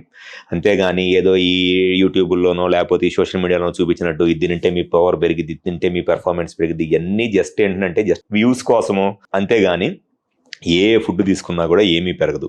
Okay, న్యాచురల్గా కొన్ని టైప్ ఆఫ్ ఫుడ్స్లో కొంత ఏదన్నా ఇంప్రూవ్మెంట్, పెన్నిస్కి బ్లడ్ ఫ్లో ఇంప్రూవ్ అవడానికి ఏదైనా అవకాశం ఉంటే ఉండొచ్చు. సింపుల్ లైక్ మెంతులండి, ఫెనుగ్రీక్ అంటారు. ఆ ఫెనుగ్రీక్ వల్ల దాంట్లో ఎలార్జిన్ అనేది ఉంటుంది. ఆ ఎలార్జిన్ అనేది పెన్నిస్లో ఉండే నర్వ్స్ నుంచి నైట్రిక్ ఆక్సైడ్ రిలీజ్ అవడానికి హెల్ప్ అయింది. సో అట్లాంటిది ఏదైనా వెరీ మైన్యూట్ లెవెల్స్ ఏదో న్యూస్ అయిద్దామోలే కానీ మెంతులు తింటే ఎరక్షన్ పెరిగిద్దని ఒక మాట అన్నాం అనుకోండి, అన్నం మానేసి అన్నం ప్లేస్లో మెంతులు తినలేరుగా కదా. సో అక్కడ కావాల్సింది అంటే ఎక్సర్సైజ్ కావాలి, మెయిన్గా ఆ ప్రాపర్ స్లీప్ అనేది కావాలి, అది మెయిన్. అంతేగాని ఫుడ్ వల్ల ఏమీ పెద్ద యూజ్ ఏమి ఉండదు. బట్ నేను ఒకటైతే గ్యారంటీగా చెప్పగలను, ఆల్కహాల్ వల్ల ఎరెక్షన్స్ పెరగడానికి ఒక సర్టెన్ లిమిట్ దాకా కొంత పాసిబిలిటీ ఉంటుంది. అట్లని చెప్పి ఆల్కహాల్ తీసుకోమని కాదు నేను చెప్తుంది. నేను జనరల్గా పేషెంట్స్ని అడిగినప్పుడు, ఎందుకంటే ఇదేదో నేను ఓన్గా చెప్తున్నది కాదు, it's there in the text books. Low level of alcohols వాటి వల్ల ఏమైంది అని అంటే డెఫినెట్గా ఎరెక్షన్స్ పెరుగుతాయి, టైం కూడా డిలే అయ్యింది. ఎందుకంటే సింపుల్ రీజన్ ఏంటంటే ఆల్కహాల్ ఇది వ్యాసో డైలేటర్, అంటే బ్లడ్ వెజల్స్ని డైలేట్ చేస్తుంది ఆల్కహాల్. సో ఆ లో లెవెల్ ఆఫ్ ఆల్కహాల్ తీసుకున్నప్పుడు చాలా మందిలో పెన్నిస్లో ఉన్న ఆ కార్పోరా క్యావర్నోసా మజిల్ కూడా డైలేట్ అయింది. అంటే ఆల్కహాల్ జస్ట్ ఒక 20 ml 30 ml అట్లా తీసుకున్నప్పుడు ఆ muscle, corpora cavernosal muscle relaxation అనేది వస్తుంది. సో పెన్నిస్కి బ్లడ్ ఫ్లో పెరిగింది. At the same time alcohol వల్ల ఎజాక్యులేషన్ తొందరగా అవ్వకుండా ఆ సింపాథెటిక్ నర్వ్స్ కూడా బ్లాక్ అవుతాయి అనమాట. సింపాథెటిక్ ఓవర్ యాక్టివిటీ తగ్గిద్ది. జనరల్గా ఎరెక్షన్ రావాలంటేనేమో పారాసింపాథెటిక్ నర్వ్స్ అనేది హెల్ప్ అవుతాయి. ఎజాక్యులేషన్ తొందరగా అయిపోవడానికేమో సింపాథెటిక్ ఓవర్ యాక్టివిటీ ఉంటుంది. సో ఈ సింపాథెటిక్ ఓవర్ యాక్టివిటీ అనేది కూడా ఆల్కహాల్ వల్ల తగ్గిద్ది. సో దానివల్ల అట్లని చెప్పని నేనేదో జస్ట్ నాకు తెలిసిన నాలెడ్జ్ నేను షేర్ చేసుకోవడానికి చెప్తున్నా కానీ ఆల్కహాల్ తీసుకోమని కాదు. Definitely it's not good for health. కాదు కొంతమంది పేషెంట్స్ చెప్తారనమాట, సార్ ఇంతకుముందు నేను ఆల్కహాల్ తీసుకునేటప్పుడు నా సెక్షువల్ పర్ఫార్మెన్స్ బాగుండేది, ఆల్కహాల్ మానేసిన తర్వాత సెక్షువల్ పర్ఫార్మెన్స్ తగ్గిందని. డెఫినెట్గా దానికి రీజన్ ఉంది. బట్ ఫుడ్ పరంగా అయితే ఏ ఫుడ్ తీసుకున్నా ఒకటే, పెద్ద exercise, they need to have good physical activity and they need to maintain their body weight and all and proper sleep. ముగించే ముందు డాక్టర్ గారు ఫైనల్గా చెప్పండి, సెక్సువల్ సమస్యలతో బాధపడే వారికి, ఇప్పటికీ కొద్దిగా బిడియంతో చెప్పుకోవాలా వద్దా అనుకునే వారికి కానీ ఇప్పుడు ఎలాంటి మోడర్న్ టెక్నిక్స్ అందుబాటులో ఉన్నాయి? ఓవరాల్ గా ఈ ఛానల్ చూస్తున్న లక్షలాది మంది ప్రేక్షకులు మీరు ఇచ్చే సూచనలు? ఒకటండి, సెక్షువల్ గా ప్రాబ్లం ఏదైనా ఉన్నప్పుడు first you need to accept it. నాకేంటి సెక్షువల్ ప్రాబ్లం రావటం ఏంటి అనేది ఒక ఈగోయిస్టిక్ గా ఆలోచిస్తే అది పేషెంట్స్కే నష్టం. So you need to accept the problem. ఎందుకనంటే మీ ఏజ్ 50 years అనుకోండి, మీ పెన్నిస్ ఏజ్ కూడా 50 years. ఇప్పుడు చాలా మంది పేషెంట్స్ సైట్ వచ్చిద్ది, కళ్ళజోడు పెట్టుకొని తిరగటానికి ఇబ్బంది ఏం లేదు. ఏది ప్రపంచం అందరికీ నాకు కళ్ళు కనపట్లేదు అని చెప్పని తెలిసేటట్టు కళ్ళజోడు పెట్టుకొని తిరగడానికి ఇబ్బంది లేదు. కానీ ఎవరికి తెలియకుండా సెక్షువల్గా కలవటానికి ఒక ట్యాబ్లెట్ వేసుకోవడానికి విపరీతంగా బాధపడిపోతూ ఉంటారు. నేనేంటి ట్యాబ్లెట్ వేసుకోవటం ఏంటి అనేది. తప్పదు, వేసుకోవాలంతే. ఎందుకంటే నీకు ఆ ప్రాబ్లం వచ్చింది కాబట్టి నువ్వు వేసుకోవాలి. సో ఫస్ట్ ఆ ప్రాబ్లం ఏదైనా వస్తే మీరు ఆ ప్రాబ్లం యాక్సెప్ట్ చేయాలి ఫస్ట్ ఇన్స్టెన్స్లో. సెకండ్, ఆ ప్రాబ్లంకి రీజన్ ఏంటి అనేది తెలుసుకోవాలి. ఇంకా ప్రతిదానికి వైగ్రా టాబ్లెట్ అనేది రీజన్ కాదు. మీకు ఎందుకు ఆ ప్రాబ్లం వచ్చింది, మీకు ఆ ప్రాబ్లం రావడానికి సైకలాజికల్ రీజనా, లేకపోతే ఏదన్నా ఈ పెన్నిస్లో ఉన్న బ్లడ్ ఫ్లోలో కానీ మజిల్లో కానీ ప్రాబ్లం ఉందా, హార్మోన్ ఇష్యూ ఏదైనా ఉందా, ఇన్ఫెక్షన్స్ వల్ల ఏదైనా ఈ ప్రాబ్లం వస్తుందా, లేకపోతే కొన్నిసార్లు ఈ పెన్నిస్కి సంబంధించిన ఏదైనా కొన్ని టైప్ ఆఫ్ మెడికేషన్స్ వాడటం వల్ల, హెయిర్ లాస్ మెడికేషన్ ఉంటుంది, ఆ హెయిర్ లాస్ మెడికేషన్కి హెయిర్ లాస్ అవ్వకుండా ఉండడానికి ఫినస్ట్రైడ్ అనే ట్యాబ్లెట్స్ వాడతారు, ఆ ఫినస్ట్రైడ్ ట్యాబ్లెట్స్ వల్ల ఎరెక్షన్ ప్రాబ్లం వస్తుంది. లేదా కొంతమంది ఎల్డర్లీ ఏజ్ గ్రూప్లో 50-60 ఇయర్స్ ఏజ్ దాటిన తర్వాత ప్రోస్టేట్ ప్రాబ్లం వస్తుంది. ఈ ప్రోస్టేట్ ప్రాబ్లంకి తీసుకునే ట్యాబ్లెట్స్లో డుటాస్టెరాయిడ్ అని ఉంటుంది, ఆ డుటాస్టెరాయిడ్ ట్యాబ్లెట్ వల్ల కూడా ఎరెక్షన్ ప్రాబ్లం వస్తుంది. కొన్ని టైప్ ఆఫ్ బీపీ ట్యాబ్లెట్స్ వల్ల ఎరెక్షన్ ప్రాబ్లం వస్తుంది. సో ఇవన్నీ ఎవాల్యుయేట్ చేసుకొని రీజన్ ఏంటి అనేది తెలుసుకొని కరెక్ట్గా ఆ పర్టికులర్ రీజన్ కనుక ట్రీట్మెంట్ చేసినట్లయితే డెఫినెట్గా సెక్షువల్ ప్రాబ్లమ్స్ ఈజీగానే ట్రీట్ చేయవచ్చు. First thing. సెకండ్ వచ్చేసి డయాబెటీస్, హైపర్టెన్షన్. ఈ రెండు ఒక మెయిన్ రీజన్స్ ఎరెక్షన్ ప్రాబ్లంకి. సో డయాబెటీస్, హైపర్టెన్షన్ కంట్రోల్లో ఉండాలి. థర్డ్ వచ్చేసి స్మోకింగ్, ఆల్కహాల్. డెఫినెట్గా స్మోకింగ్ ఆల్కహాల్ వల్ల ఎరెక్షన్ ప్రాబ్లమ్స్ వస్తాయి. So as far as possible ఆ స్మోకింగ్ ఆల్కహాల్ని అవాయిడ్ చేసి ఫిజికల్ యాక్టివిటీ, మీరు ఏ ఫుడ్ తీసుకున్నా ఒకటే, మీరు బంగారం ముద్దలు చేసుకుంటేనే ఎరెక్షన్ ప్రాబ్లం క్లియర్ అవ్వదు ఫిజికల్ యాక్టివిటీ చేయకుండా.